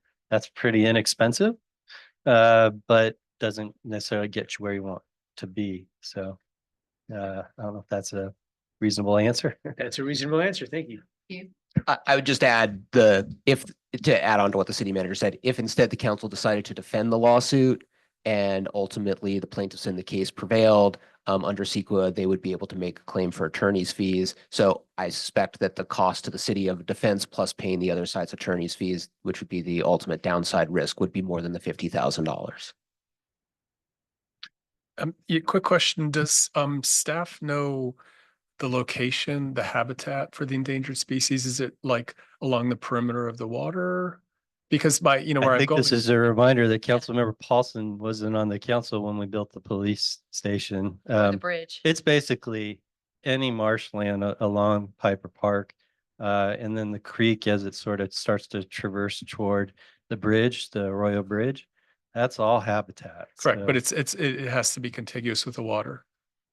It's got to be by the water. It's not on the fields or by the picnic tables or anywhere there. So the field itself is not considered, as I understand it, habitat for the Ridgewood Rail, but we could spend hours sort of talking about the responsibilities people have when endangered species are known to be in the vicinity of where anything takes place. So I'm wondering, as a friendly amendment, if we could consider, that we have the same hours, and just like we've constrained the time, we can constrain the location and say you have to be, 50 feet away from the water, under under the same ordinance. So you have all the liability, and people are probably, dogs are in the water now, I'm guessing, so this would be a way of the city taking a stand saying, we'd like the open space, we'd like to have a time constraint, and we'd also like a location constraint.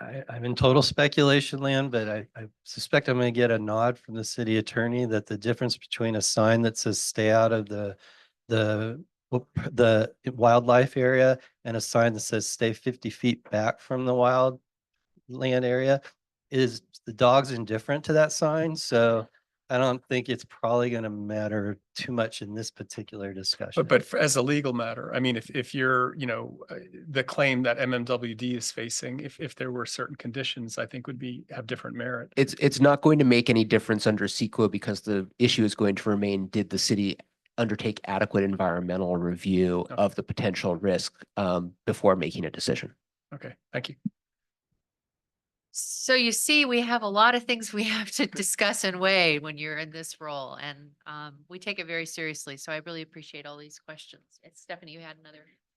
Well, so in the staff report, though, you felt that in your legal analysis, or at least the first level legal analysis, you felt that the exemptions were sufficient for us to rely on at this point in light of the ongoing MMWD lawsuit, or? I think that they do, but I think that you have had a public comment that is in effect soft implication of a potential legal challenge on the basis of CEQA. And so while I think that the exemptions are adequate, I think what I'm trying to communicate is that council needs to also consider the cost benefit of moving forward on the basis of the exemptions versus the delay and cost of undertaking a more thorough CEQA review before making a decision. And let's just say the city gets sued, we could vacate the trial, we could end the trial period, right? Which would not cost the city anything, right? Or we could defend the lawsuit, and then what would be the I don't know, we would have to pay fines, or is that just TBD? We don't know if we lose if we happen to lose a lawsuit. There wouldn't be fines. There's no fines under CEQA, but the city would have expended funds on its own defense. It would likely be subject to a claim for attorney's fees by the plaintiffs, and there would likely be a court order directing the city to undertake some action related to it. One relatively innocuous outcome would be repeal the resolution and have to undertake review prior to readopting any policy. So you'd basically be back where we are right now. Okay, got it. Thank you. Okay, any Park and Rec commissioners have any questions? So now that all this more information has come out. No other questions? Would it, the recommendation came from the November meeting, and do I assume the recommendation remains the same, since I haven't heard any comments from the Park and Rec commissioner that they would like to change that? So the suggestion from the staff report is to review this resolution. Should we plan to adopt it, we can make some changes. So I'd like to bring it back to the four of us, since we're the ones who are going to make this decision. Mr. Candell. I'm sorry. I got one more question for our city attorney. Based on what Gabe had mentioned, is there any way that we could craft this with the location that would be permitted that would not require a CEQA exemption? You mean that would increase the defensibility of relying on an exemption? Well, you were saying that if we put it 50 feet back, it's not going to matter because we need, the exemption and the exception all apply, whether it's 0 feet or 50 feet.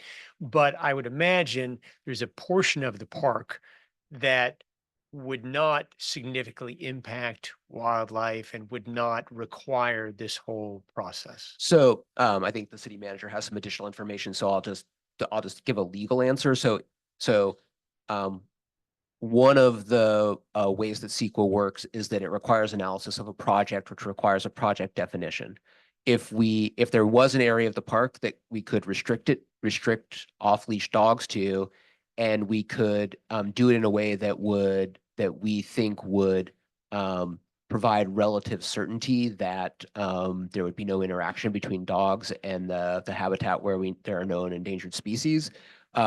We could make that part of the project definition and then potentially increase the ability to rely on the exemptions.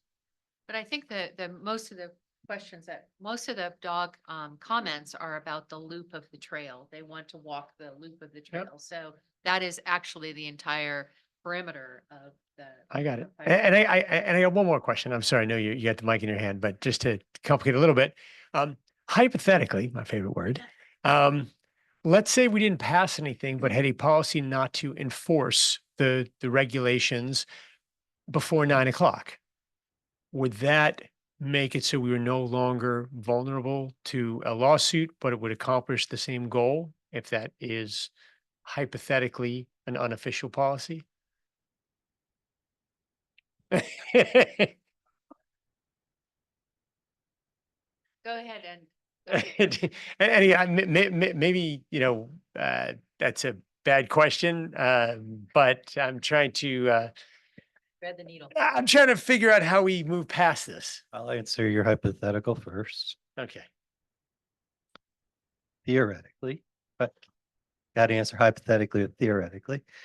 Theoretically, we have some level of exposure today because we have a park and we allow activities that we've allowed for years in proximity of the wetland area. So, in answer to your question, I think one way I might answer it is if the world looked a lot like it did before 2022, do we have any different exposure than we do right now? And in that theoretical response to your hypothetical, I think we're where we are today. That makes sense to me. I hope it makes sense to you. I understand. All right. Okay. I did receive a message to convey from the Public Works Director. He said there are buffer zones designated around under the Environmental Act for the endangered species. And so we would actually need to light up a map for you that would show you not just the designated wetland areas, the habitat areas, but the buffer zones.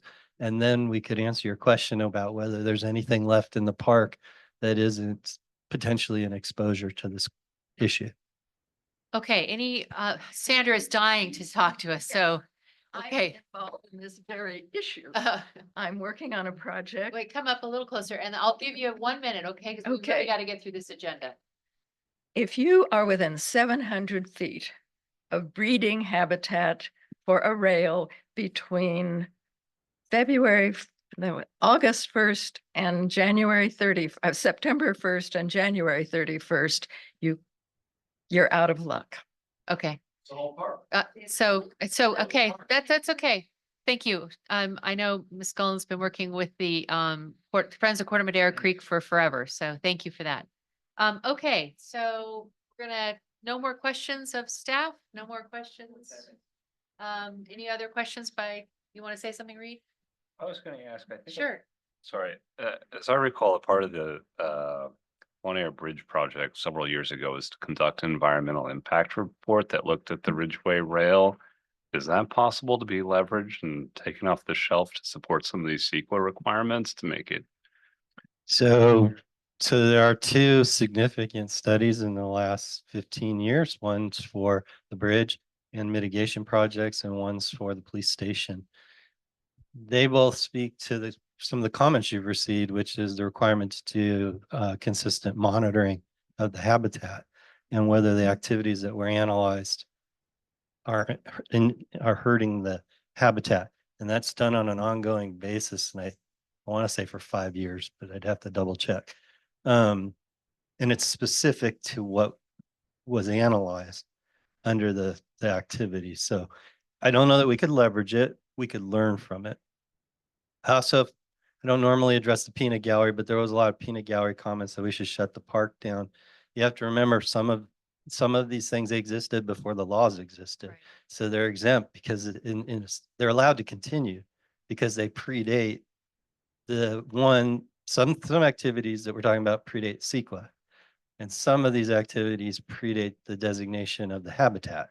And so you don't roll back and stop things immediately just because of that. But this is your challenge today is Right. to take a new activity, a new decision going forward. And just a reminder that Piper Park was actually our city dump for, for many generations. So it's had a lot of usage. So I'm not a peanut. okay.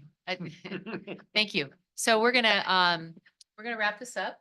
I think we've heard a lot of public comment. We've had a lot of written comment. We've had a lot of public comment here and online. It will come down to the four of us. Does anybody want to bring forward some idea where they're leaning in this decision making? Sure. Okay. So, I mean, I think this has been really informative and, you know, there's a few layered issues. You know, the first one for me was safety. And, you know, having a 3-year-old and a 7-year-old and being a frequent flyer of the parks, you know, I think a lot about the dogs and, you know, the safety issue and also for elders and others. And I want to thank the, you know, park commission and everybody. I think this was really carefully crafted and thought through. And, you know, the safety issue and the environmental issue for me has to be balanced against, you know, one of the jobs I think we have, which is to really look for the public interest, you know, what's the best for all of Larkspur. And I think the comment of this being a shared resource and trying to find a time where we can accommodate people who want their dogs to run and, you know, and also be mindful of safety and so forth, you know, is why I'm leaning for this. You know, I really think this is a good idea. The CEQA issue, I think, you know, I was on MWPA and I've dealt a lot, but, you know, I know Barbara over the years and I appreciate your vigilance. And you know, what I said earlier, you know, I don't want to slow things down, but, you know, I think we'd have the most success if we could come to an agreement as to an area of the park, like the baseball area or something. And I know that I've seen dogs running in other parks and, you know, there's some area where people can socialize and be free. And if we just, you know, kept it away from the water, I think we'd have, you know, I like the way the city attorney phrased it, you know, to reduce the challenge to the exemption of CEQA. That's really all we can do here. But, you know, given time constraints and all that, I'm basically leaning for this. With any, well, you had one caveat, which was to change or to make a more specific location. Yeah, if that could be made as a friendly amendment, it doesn't sound like from staff, that's something we can do here and Yeah, I don't think apply. so. So, you know, the option is to kind of, you know, roll the dice and know that we come back or we try to do that at another session. Sorry. No, I'm saying if you're talking. Trying to give. I'm sorry. Yeah, I was going to say that, you know, doesn't sound like something we can do on the fly here. So my preference, you know, I am notorious for, you know, extending it to another meeting, so I'm not going to do that. But I do feel like if it were to take this into consideration and exhaust that possibility, you know, in staff research and, you know, within one meeting cycle, that I would feel more comfortable. What are your thoughts, Scott? So listening to public comment, my observation is that the real concern is less about what happens between 6 a.m. and 9 a.m. and more about maybe afternoon off-leash chaos that's going on that are making people feel uncomfortable and the lack of enforcement of the regulations that currently exist. So just as a thought, maybe we could consider a policy of more strictly enforcing the regulations beginning at 9 a.m. and seeing how that works out and seeing if it accomplishes what we're trying to accomplish without exposing ourselves to unnecessary litigation. And that may make no sense, but I'm just brainstorming here about a possible way to achieve what we're trying to achieve and minimize our exposure. So you're talking about our current ordinance says dogs must be on leash at all times. Correct. So you're suggesting that be amended to dogs must be on leash beginning at 9 a.m. No, I am suggesting that we leave the regulation the way it is, and we have we ask staff to concentrate enforcement because we do have limited enforcement resources, and we have to choose how to use those resources in the best interest of the city. that we just make, we advise staff or we recommend that the CSOs concentrate their efforts beginning at 9 o'clock and enforcing this as a way to try to make our park safer. How is that, how does that come across to, pardon me, how does that come across to, enforcement abilities of staff? I think what I would say is, I heard what you had to say. I know what the world looked like in 2022 and before that, and we should probably call it a night on this issue after I say that. I don't think you want, I appreciate it. I don't think I should take that as formal direction, Okay. but I heard you. So maybe what I could recommend is that we continue this issue, and maybe we recalendar it in, 3 to 6 months, and see if our community feels the same way. And if the community does, we can address it at that point. After the suggestion of, CSO enforcement. Well, I think based on the city manager's comments, I'm probably going to withdraw my request, and ask the city manager to use the resources as he sees fit. I don't think we're in a position to tell him how to use his resources, but as they see fit to do in the best interest of our city. Does that clear to you? does that make sense?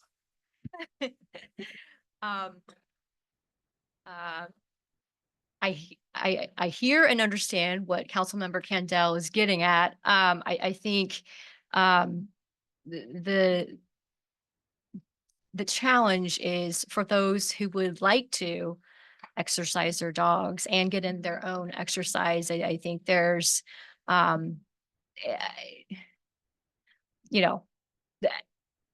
it's not a great feeling to be, in 2022, and there is still a very vibrant community of people who walk their dogs in the morning, right? And those numbers have really fallen off in part because of the signs that have gone up. And so, and people and the CSOs who are enforcing. And so I do think, not changing the rules, but stricter enforcement, I think would still pose a challenge for people.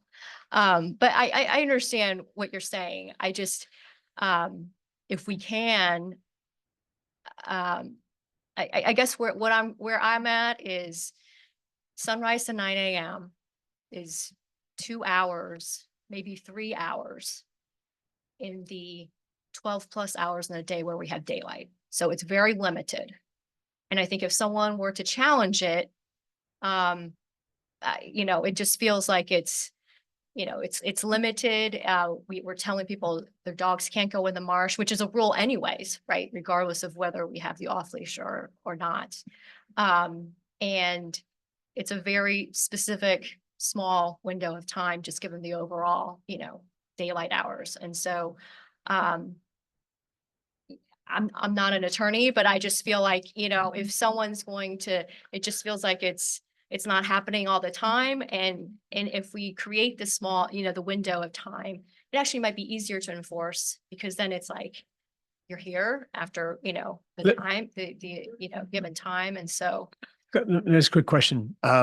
Since this conversation has taken a turn to potential litigation, would this be appropriate for a closed session to discuss potential litigation based on a potential ordinance? Probably. Yes, but we'd have to schedule it for another meeting. Okay, so can I, since we've taken a turn into this genre, can I, and I appreciate everybody's public comment, and I know everybody wants us to do something like now, and I get that. I think that we should probably discuss the potential litigation and exposure before we make a decision. So I'm going to suggest that even though we do want to address this tonight, that we do continue this to a future date and have a closed session meeting about potential litigation before we make a decision on this issue. Does that sound reasonable to our city attorney? Yeah, I mean, yes, it does. This is ultimately up to the council, but I just want to make sure procedurally Brown Act that Oh, since yes. we're actually talking about litigation right now. It makes sense to. It is fine to, is within the purview of or is in the scope of the agendized discussion to say that you would like to have a future meeting to have a closed session to discuss this item. Okay. And if we go through with a closed session, that would just be for the council, not for Park and Recreation. That's correct. Commissioners to participate in that. That's correct. Okay. I think what you hear from the community is that we really take our role seriously and really weigh the pros and cons of people's ideas and comments. But we also have the fiduciary responsibility of using the resources of the community to the best of our ability to serve the needs of all the users of the public space. So we've heard many comments of people who are interested in not having any dogs at all in the park. And there are people who would like to have dogs only on leash. And there are those who want to have a limited time for dogs off leash and those who want dogs entirely off leash all the time. So you can see we have a lot to balance. I think what Councilmember Candela has brought up is a significant issue that relates to that in the extent that we have heard from 3 callers that there is potential litigation for a similar incident, a similar policy within our neighboring jurisdiction, which I think is relevant for us to learn more about. Because one of our responsibilities is to not engage our policies into potential litigation that will cost us resources, time and money. Resources, because all of those resources are your resources too. So I think it's appropriate at this point, based on your suggestion, that we do delay this vote until we've had a further discussion about that potential and recalendar it, not with additional changes to this at this point, the resolution, but just to be able to flesh out those concerns better. Would that work for the rest of my council members? Can we do that within a short amount of time, within a month time? Yes, I mean, from the city attorney's office, yes, we can prepare an analysis for you within a month. And if we hold a closed session and then actually put the item on the agenda at the same time, is that possible to do? So the closed session can be before and then we can actually have it as a business item again? You could do that. I would probably recommend, though, that you have the closed session. You always have the option under the law to actually announce what you decided in closed session. You could do that and that could include direction of what you wanted Okay. to be brought back. I think my recommendation would be to do it in 2 steps in fairness to the diverse interests on this item. So people are aware that you've scheduled it again and they've had a chance to digest anything you announce. Okay, so we can calendar that for the next month or 2 or so. At this point, the current resolution and the current park rules exist, which are dogs are allowed in the park on leash. And that does not inhibit the use of the park by any dog peoples and dog families. They just still need to remain on leash per our current ordinance until we reach a conclusion about this. I think, do I have consensus on that from the rest of the council? Are you okay with that? Yes. Do we need a vote on that? That's just direction. Okay, so yes. And I'm sorry, I just want to take a second just to thank everybody for coming out and giving your opinions and, your experiences. That is partially why we are doing what we're doing, because we have heard what you've said and we appreciate it. So thank you. And I also think it's important too, that we acknowledge that there are places that are not, I totally understand the socializing of the dog families. Because I watch it I watch it when I'm there. And for a period of time, I had a dog living with me who enjoyed every morning going down to Piper Park too. So I get that, but there are other places for dogs who do need an off-leash experience within the park system and the open space system around us. That is allowed. And if you do have a dog that really needs that experience, there are places to find that until we resolve this on our Larkspur owned property. We are looking only at Piper Park because that's what the agenda item is, but it sounds like it may arise to other parks. So it will be an issue that we're going to have to resolve eventually. So I think at this moment, I will close this business item and we are going to bring it into a closed session to discuss potential litigation. And we'll get back to this. We have definitely going to keep track of all of your previous public comments that are written and have been said, and we take these very seriously. So you will hear again from us. Thank you, everyone. That brings us, we'll give everybody a moment to leave before we go to item 2.2.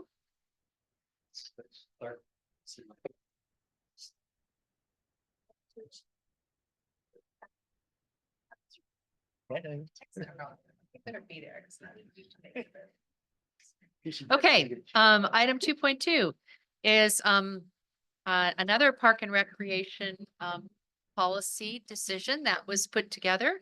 And on a personal note, it's one of my favorites because I've been wanting to have a public art policy discussion for a long time. So let the record let the record record that all of our dog families have left the room. They're welcome to be back, but if you're online and you're a dog family, you're welcome to stay also. Yeah, we could do dog art. Okay, Assistant Manager Shannon O'Hare is going to do the staff report. Yes, good evening, members of the council and the commission. My name is Shannon O'Hare and I am the Assistant City Manager. So I'm going to provide a brief staff report this evening. We've already had quite a lengthy meeting, so I will provide an overview how we got here and then a high level description of the policy. I love being interrupted. If at any point in time you have any questions or would like any clarification, I would like this to be a dialogue and a working meeting. So why are we here tonight? Larkspur supports a sense of community in place. Larkspur is already beautiful, but can always be more beautiful, and public art has the ability to enhance the beauty and vibrancy of the community, further create a sense of place, and contribute to economic development. There's been a lot of recent interest in public art in the community, and Mayor Way, as well as staff, believes that this necessitates the creation of a formalized policy to provide guidance to the city. An example of this is the Larkspur Community Foundation came and there was the Public Utility Box art project. It was a great project. And when it came to review the design, staff just kind of said, looks great if it can fit. And we realized we didn't have a policy. And I think there's only going to be more interest in public art in our community as time goes on. So as background, staff reviewed 40 public art policies throughout the state and developed the policy before you this evening for consideration. And the goal of the discussion this evening is to receive feedback from the city council, as well as get the perspective of the Park and Recreation Commission before we move forward to adopt any formal policy. Staff has presented this to the Park and Recreation Commission on September 19th, 2024 and February 20th, 2025 at meetings of the commission. We incorporated some feedback from the commission at that time, and so the policy before you reflects some of the edits that were directed to staff. And there are 3 primary documents that are before you this evening. So there's the policy itself. There's an Exhibit A, which is just a sample for anyone who may have reviewed it, to provide some perspective around what an agreement between the city and the artist might look like. So this is a template.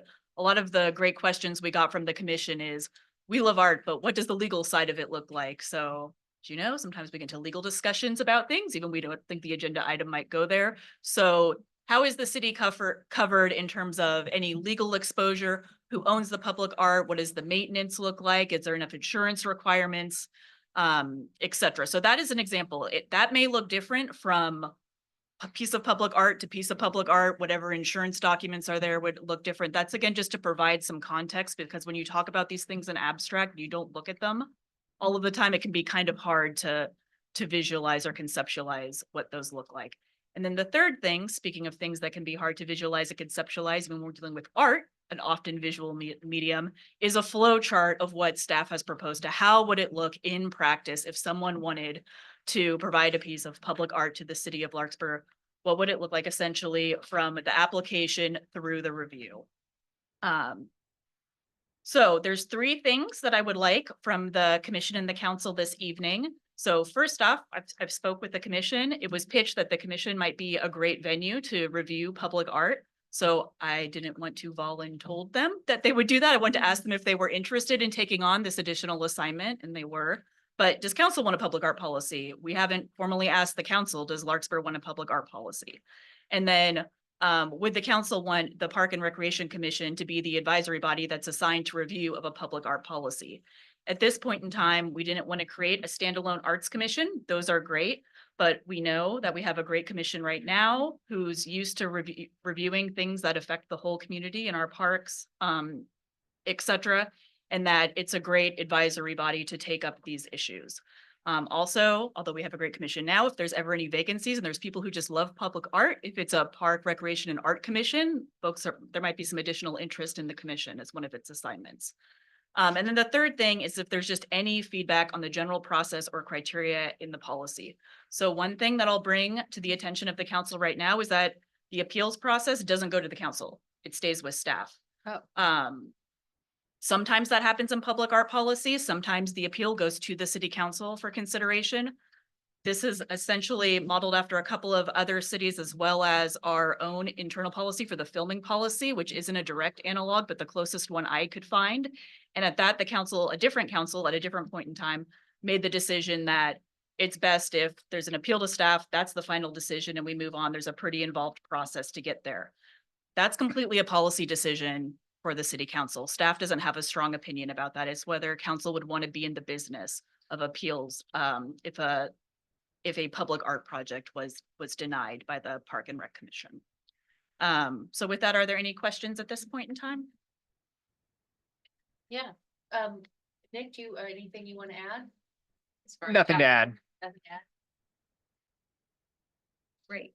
Well, I did notice that the appeal went to the city manager's office and not city council. And I'm not sure, I mean, I'm not sure how I feel about that, but I did read in the policy part of it, it did say public space defined as any structure or open space that is visible or accessible. And then bullet points listing city-owned or leased spaces in leased buildings, including City Hall and the Commons. And it, So, yes, oh, sorry. So I guess my question is, let's say, for instance, someone wants to paint a mural on the side of the new library. That seems like it's a pretty major thing. It's not like, you know, the utility box. Like, should we have either should we change the appeals process for other things, or should we change the wording and the policy in terms of what is allowable under the policy? Yeah, so it's pretty soft language right now. There is a provision in there that the city may adopt designated areas for public art or site-specific standalone policies at a point in time regarding public art, should the future need arise. So although we wanted to include city-owned property there because it's one of the big questions, there's a city hall renovation study happening right now. Although we're well underway and ground has broken on the Commons, that is still in process in terms of finalizing all of that and creating policies around that. So there may be future policies that are, if there's an art space at some point in time in the new library, that would have its own standalone policy, especially if it would be, I don't want to say more modest art, right? But if it's rotating and it's, you know, an art display case for a certain amount of time. Additionally, there's a number of provisions in here about the feasibility of the site. And if you look at our beautiful new library building, et cetera, it's both very open and a modern library, but it's also pretty packed. Like once you get past the parking lot, you have the open space and you have the library area. There may not be a whole lot of room in there to put public art, especially like a larger installation. We stayed silent on this city hall building because again, we're at the very beginning of a renovation study where some of the space in this building, I assume, will be repurposed. It's not going to sit there. So I just didn't want to get too specific about a Right. project that's in its infancy. Yeah. Yeah, I mean, I guess what I was asking was, should we narrow the definition so that it's limited to, ancillary or secondary structures rather than primary structures like City Hall and the new library? Like, I just feel that, anyways, that's just a question that I had when I was reading the policy. It just felt like it's very broadly written, and I'm fine with broadly written. Although there were two structures when I read it, I was like, wow, like these are our main public buildings, and should they go through, Yeah. a different process maybe? And But they'd have to come to you guys first. What's that? No room for second Well, floor. and also to your point, Vice Mayor Andre, that was in the original draft of this, the first draft, it excluded those two buildings. So, Okay. and again, it didn't exclude them by like, this absolutely does not apply to Right, this, but right. it did not list them or enumerate them. Okay. So Okay.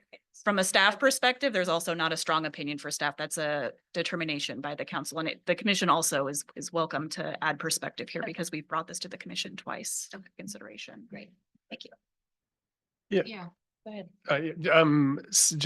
Well, first I wanted to, say, thank you guys and say, yes, this is a great idea. To have that policy. Question about, the appeals, is that something that would be like the planning commission? So it would be publicly noticed and it would be, a publicly heard appeals process if it comes to that. I mean, I don't expect that'll happen, but I just wanted to think ahead. Yeah, so and the city attorney might want to chime in on this. There's a whole process for appeals to the planning commission, partially in our municipal code and partially by law. So this is the very beginning of this policy. So it would be public documents. It wouldn't be secret documents, et cetera, but it wouldn't be something right now, if it lived with staff, it would be much closer to our filming policy, which would not go through the whole noticing public appeals process that it does with our planning commission. Okay. It doesn't mean that it couldn't. Yeah, and I mean, on that basis, my preference is, I don't feel like the city council, it's almost better if you guys can handle it, but one of the optics of this is, elected are meant to be accountable that way. And, that's why we weigh in on, a tree removal or something. It's not like I enjoy that process, but I think it's people vote for us, so they can unvote us if they don't like what we're doing. And that's not the same of appointees. So given that, I doubt that'll become an issue. It's great that we're even having a policy, but if it were, and I go back to, when Councilmember Kendall would bring this up a lot, our policy of whether to put a certain flag over City Hall, we thought this is a gesture, but then you get someone who wants to do a certain type of art, which has strong political overtones that might be offensive. And that I think it'd be better if it fell back in our laps. So in that sense, I'd rather have the appeals process, which I really hope never happens, go through the elected as publicly noticed with Brown Act and everything. That is also consistent with other appeals processes for tree removal and for other planning commission decisions. I kind of agree with them. I don't think we're going to get a lot of appeals, but it does allow us to be the backstop should there be some art that is not approved or approved by the commission that has some constraints that we're not comfortable with. So I kind of agree with you. Can we if that would be a change I would make, but other than that, I don't really see anything else. Just the appeals process to be similar to the appeal for a planning commission or tree removal. No? Any comments you have? If not, The city manager just brought something to my attention that is a good point to consider. If the fees that are associated when the appeal is brought to the city council can be pretty substantial. And the idea there is to capture the staff time, all the work it takes to go through that process. So it would be something where it would, it would add an additional associated cost if it were to mirror something along the lines of a planning commission appeal or a tree appeal. that's true. We didn't think of that. And also the city attorney has something to add too. I just want to, I offer this only because it might help provide some context for understanding this because to me, you've used the examples of appeals from the planning commission or other types of appeals where there's a significant due process issue at stake where one of the reasons for, even where it's not statutorily required for having an appeal come to the city council, is to ensure that the due process rights of the individuals involved are being heard by an impartial decision maker, and there's an opportunity for resolution of it before it reaches a point of litigation. In this case, we're talking about a process where somebody has offered to provide public art to the city. If the city declines to, if the Parks and Rec Commission declines to accept that offer and they want to know why, the city manager can explain to them why the offer was declined.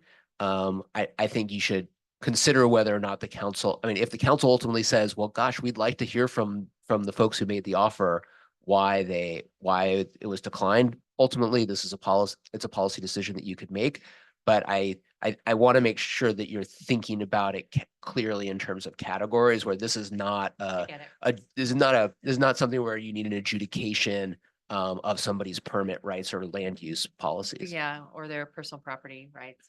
Yeah. That makes sense. Yeah. Retract it. Yeah. Yeah, no, that makes sense. And it's the budgetary thing again. Yeah. We're trying to be good with our resources, so that's fine. Go ahead, Scott. I clearly am wearing my legal hat today, but my question is, when we become judges of what art is appropriate and not, and we choose to put up something that has a Christian theme but not a Muslim theme, or whatever, there's going to be some distinguishing characteristics which could potentially be a problem. And I am curious how, I mean, this is my concern with the flags, that I wanted something very concrete to say, okay, this is the process. We're going to treat everybody the same.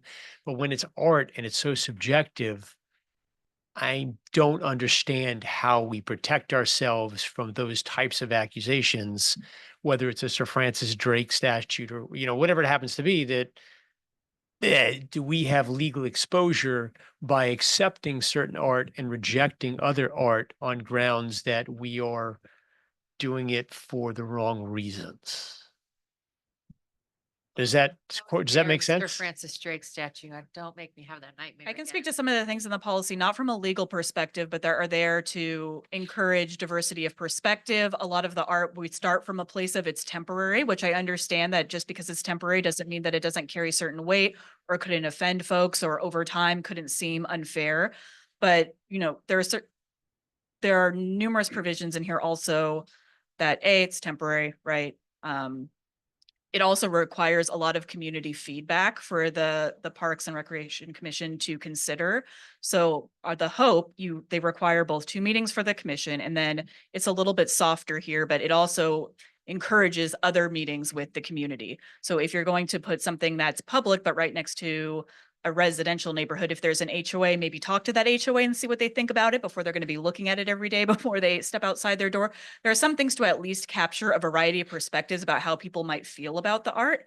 I'm going to hand the mic to the city attorney about the legal question right now. Yes. Yeah. So I guess right. So if we reject something because it is offensive or, whatever our reasons for rejecting it, is that potential legal exposure because we found something offensive and somebody's got the First Amendment right to say it? Why are we treating them differently and that type of thing?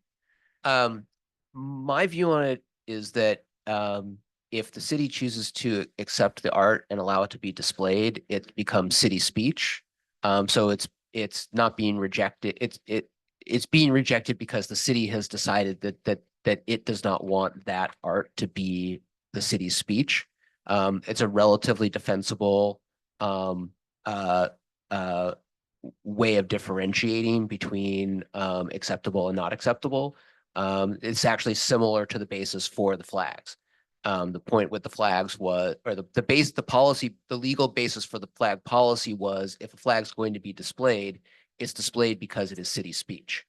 And the city gets to choose which speech it wants to make. So I guess that's my question. Does the city get to reject certain speech or certain art because it disagrees with it? Even, let's say we choose, and again, just trying to do black and white stuff. We choose to have art of one religion, but not another religion. Can somebody come to us and say, "Hey, you can't do that"? If the city is choosing to make its own speech, then through the artwork, if it was an expressly religious communication, it's a much more complicated question than I think we could walk through tonight. I'd be happy. I mean, if it's something that you really want to get into, but No, what I hypothetically, I just want it to feel comfortable that if we pass this and we start accepting certain art and rejecting other art, that we're not going to expose ourselves to some type of litigation as to our motive for accepting one thing and rejecting another thing was an illegal motive. I don't think so, but I'll turn the mic over. Yeah. And also just to draw in the policy itself under design, one of the bullet points has that under the current guidelines, again, this could be changed. This is a draft policy, but that the artwork will not portray themes that may be interpreted as derogatory as to race, religion, sexual orientation, national origin, physical or mental disability. There's also things about logos, advertising, anything obscene or indecent by community standards will be denied. So there's some language in there. I don't want to say providing cover, but again, providing some guidance to whoever the public body that would be reviewing the art would have. But to your point, right, these are guidelines, and again, the words of that may be interpreted as derogatory versus a celebration of somebody, et cetera. That's when you get into the legal questions. And again, it's a policy, and art involves a lot of judgment calls and interpretation. But it is in the policy, those provisions, just for the folks who may be watching, listening, et cetera, who maybe didn't read a very lengthy and technical staff report. I just like to draw attention to that. Read it every detail. I'm sure. Jean has a question. Thank you. Shannon? Yeah. Thanks. So just reviewing the flow chart quickly, and I don't remember if we talked about this or not, was since city speech has come up, if the commission should make a incorrect decision, which we would never do, but should we? And it is not what the city chooses to make city speech.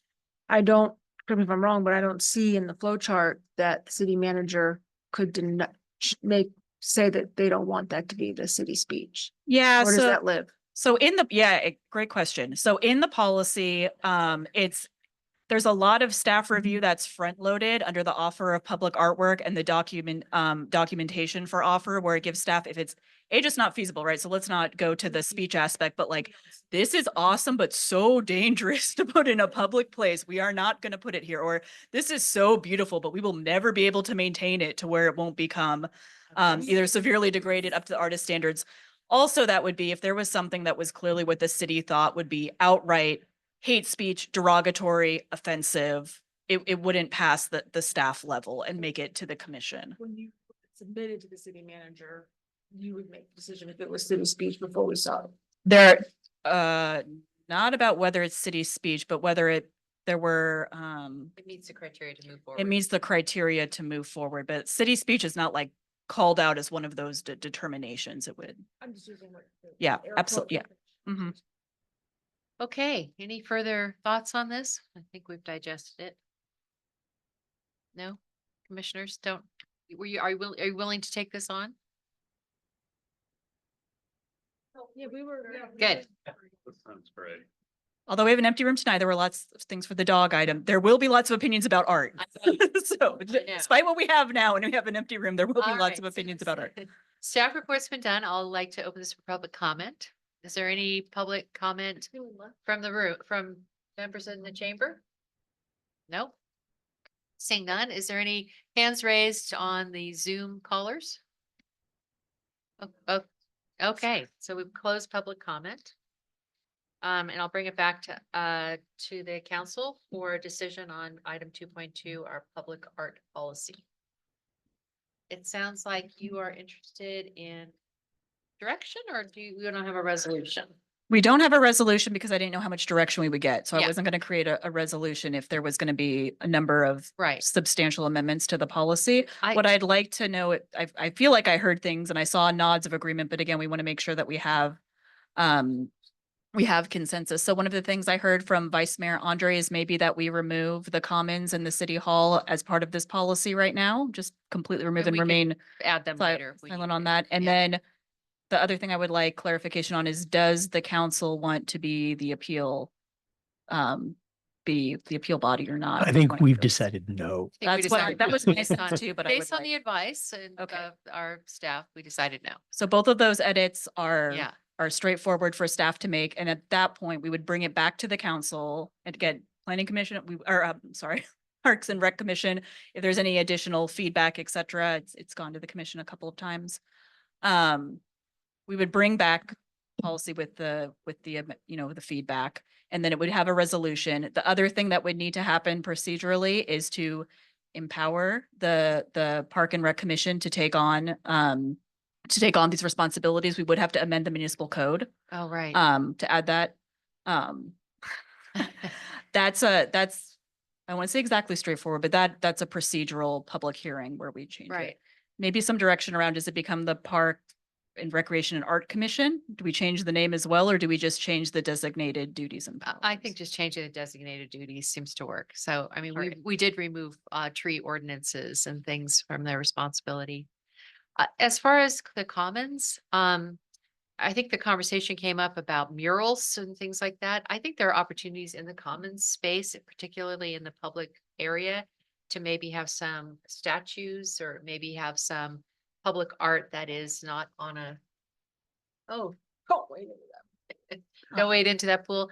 All right, taking the advice of someone intimately involved with the commons and landscape ideas, we can always amend that later. The policy itself, it's anticipated that we'll be amending it. Yes. So if you look at actually one of the provisions in the policy is after there's display of public art, that we do a review afterwards with feedback, postmortem on how it went, et cetera, so that it can be a living, breathing document that's Right. useful to folks. And I think that's probably appropriate for the commons and the city hall because the commons doesn't really exist yet. So we don't even really know what the physical space is actually going to be. So we can amend it later. So are we clear on that? We like the way it is with those two changes? Yeah, can I just clarify, because in the staff report, it said that all the funding, the artist would have to figure out the funding for it, but then in the actual legal agreement, there was a compensation paragraph. So there can be, Are we? for the purposes of the policy, if you look at a lot of the 40 policies I looked at, about half of them I did not take much inspiration from, not because they weren't great, but some cities have set aside funding either in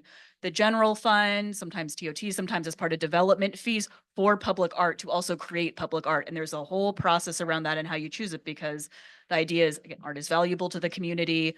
We want public art in our community, and this is a way for that to happen. At this time, we have a whole lot of things going on in our community that are great. We have a limited budget. So this policy isn't designed with a pot of money that will support the creation of public art on a regular basis. In the sample agreement, there might be some money the city contributes around like maintenance, right? With the artist or something where there's a very small amount of money to support anything, right? Anytime we do something, but it's not actually set aside for the creation and nurturing of public art. You're bringing your own art, you're bringing your own funding. Okay, that's what I wanted to confirm. Yeah, sorry. And maybe strike that paragraph out of the legal agreement. The sample legal, yeah, Or was that? The exhibit. Yeah. I just found it a little confusing because I wasn't sure what the policy was. I would leave it in the sample agreement because, for example, again, Ms. Schwartz just reminded me, but I was actually thinking the same thing, which is that for the art at Niven Park, there were donations provided and the artist was compensated. And so in a similar situation, the city did pay the artist for the work, but there was a dedicated source of funding for it. So we would remove it in the event that the artist was donating the art or coming up with funding on their own. We would remove the compensation provision. Okay, so I think you have clear direction, you think? I do. Thank you. All right. So we are now at item 3. We're adjourning to the regular meeting. The regular meeting of the Larkspur City Council, which means the Park and Rec Commissioners are dismissed. Although you can stick around if you want, but you're gonna have to go sit in the audience. You got a lot of good stuff coming. Pledge of allegiance. And you So wanna we're gonna just take a plan. 5-minute break, and we'll be back to engage our second meeting. Good to see you. Good to see you. Yeah, good to see you, sir. We're gonna move up there. All around burgers. All right, we have returned after our special joint meeting of the Larkspur City Council and the Park and Recreation Commission. This on Wednesday, March 5th, we have returned to a regular meeting of the Larkspur City Council Wednesday, March 5th, 2025, and I would like to have the roll call. Yes. Mayor Way, Oh, here. Vice Mayor Andre, Here. Councilmember Paulson, Here, Councilmember Candell, I'm still here. Councilmember Margot. If you can, please stand for the Pledge of Allegiance. Pledge allegiance to the flag. United States of America, To the republic which stands one nation under God, indivisible, with liberty and justice for all. That brings us to item 2, which is public comment. This is an opportunity for members of the public to address the city council on matters that are not on the agenda in our meeting tonight. Is there anyone in the audience who would like to speak to the council for items that are not on the agenda? Seeing none, is there anyone in the online meeting space with their hand raised who would like to address the council in public comment? Okay, seeing none, I'll close public comment. That brings us to item 3, presentations, and there are none. Number 4 is approval of the consent calendar. We have 3 items on the consent calendar. Are there any council members who would like to pull an item for discussion? Nope. Are there any members of the public who'd like to pull an item for discussion? Nope. Seeing none, I'll take approval of the consent calendar. I'll move to approve the 3 items. I'll second the motion. Do we need a roll call vote for that or just, No, you could just take a. all right, all in favor? Aye. Aye. Anyone opposed? Any abstentions? No, that passes. That moves us to item 5, the city manager's report. I'm not sure if the council recalls, but today is election day and there was an election in Larkspur, and I have been informed by the city clerk that barring any last minute changes by the registrar, Measure A in the city of Larkspur passed 95 votes to 11 votes. This is the Larkspur Lagoon, the new assessment that this community facilities district put on the ballot for that community. So they will be, it appears, moving forward with their financing plan to repair the bulkheads around the lagoon. So congratulations to the people who were involved in that election. And I bet most of us had forgotten it was election day. I saw it online. So, so that was a primary thing I wanted to state. And then I wanted to let the council know that the Sales Tax Oversight Committee had its, it has 2 regular meetings. It sometimes meets on a as needed basis. One of its regular meetings is on the first Monday of April. Sorry, first Monday of March. And we had a very thoughtful discussion about what I am contemplating proposing in the budget this year for use of Measure B and Measure G. And I just want to encourage people of this interest, you come to one of these meetings. I feel very fortunate. I don't know that anyone who I work with could say they have such constructive conversations with an oversight committee. It's very thoughtful group to give us a lot of good feedback. And frankly, this year, as in some years past, I probably will change my recommendations to the council based on their feedback. And so I very much appreciate it. With that, Madam Mayor, I'll turn it back to you. Great. Any questions? Okay, that brings us to council members' reports and comments. Do any of my council members have any reports or comments? Not today. I got a quick one. Good. I have to. Okay. So I just wanted to report out on flood zone 9. And if any of you pull out your tax bill, you'll see for an average Larkspur home, it's about $150 a year that we're paying for something along with San Anselmo and Ross and Fairfax. And so we had the meeting last Thursday. And I was elected the chair of Flood Zone 9. Congratulations. Maybe because I'm not involved in San Anselmo, and a lot of it revolves about what we read in the IJ, the building bridge 2 there in the project. But just briefly, I asked our city manager, to see if Public Works has any concerns, what Flood Zone 9 could be doing to us. We authorized a project to work on a lot of stuff up creek around College of Marin. Apparently has no real bearing on us, but I will continue to report as this evolves. The tax measure expires pretty soon anyway, and there are flooding issues for the Ross Valley to think about, in Larkspur in particular. So that's it for me. I just wanted to fill everybody in. I represent us at the MCCMC Legislative Committee, and we had our meeting a couple of weeks ago before our last one, particularly about the budget. The fires in Southern California have affected the California budget. There went our surplus. So at this point, what we discussed was a lot of uncertainty because 1/3 of California's budget comes from federal government, meaning mostly for health issues and transportation. So that may be in flux depending upon what happens with the federal legislation or federal methods that are not legislation, frankly. Already in this session, they've had over 2,350 bills introduced. So there is a lot of movement in laws and legislation.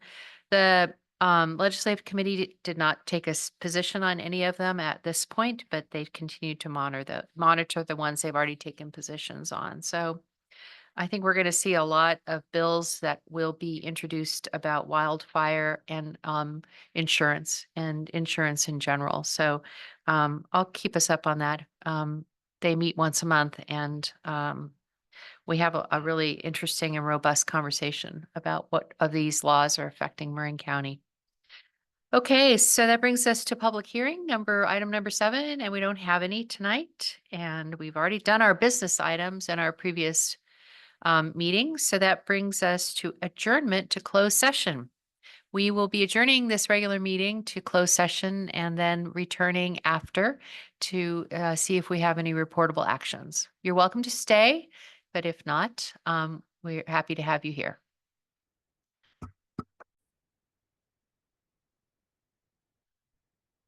Okay, we have returned to re-engage our regular meeting of the Larkspur City Council on March 5th, 2025 after closed session, and we have no reportable action. That has us moving to item 10, which is adjournment. We will adjourn till our next regular meeting, which is March 19th. Thank you, everyone.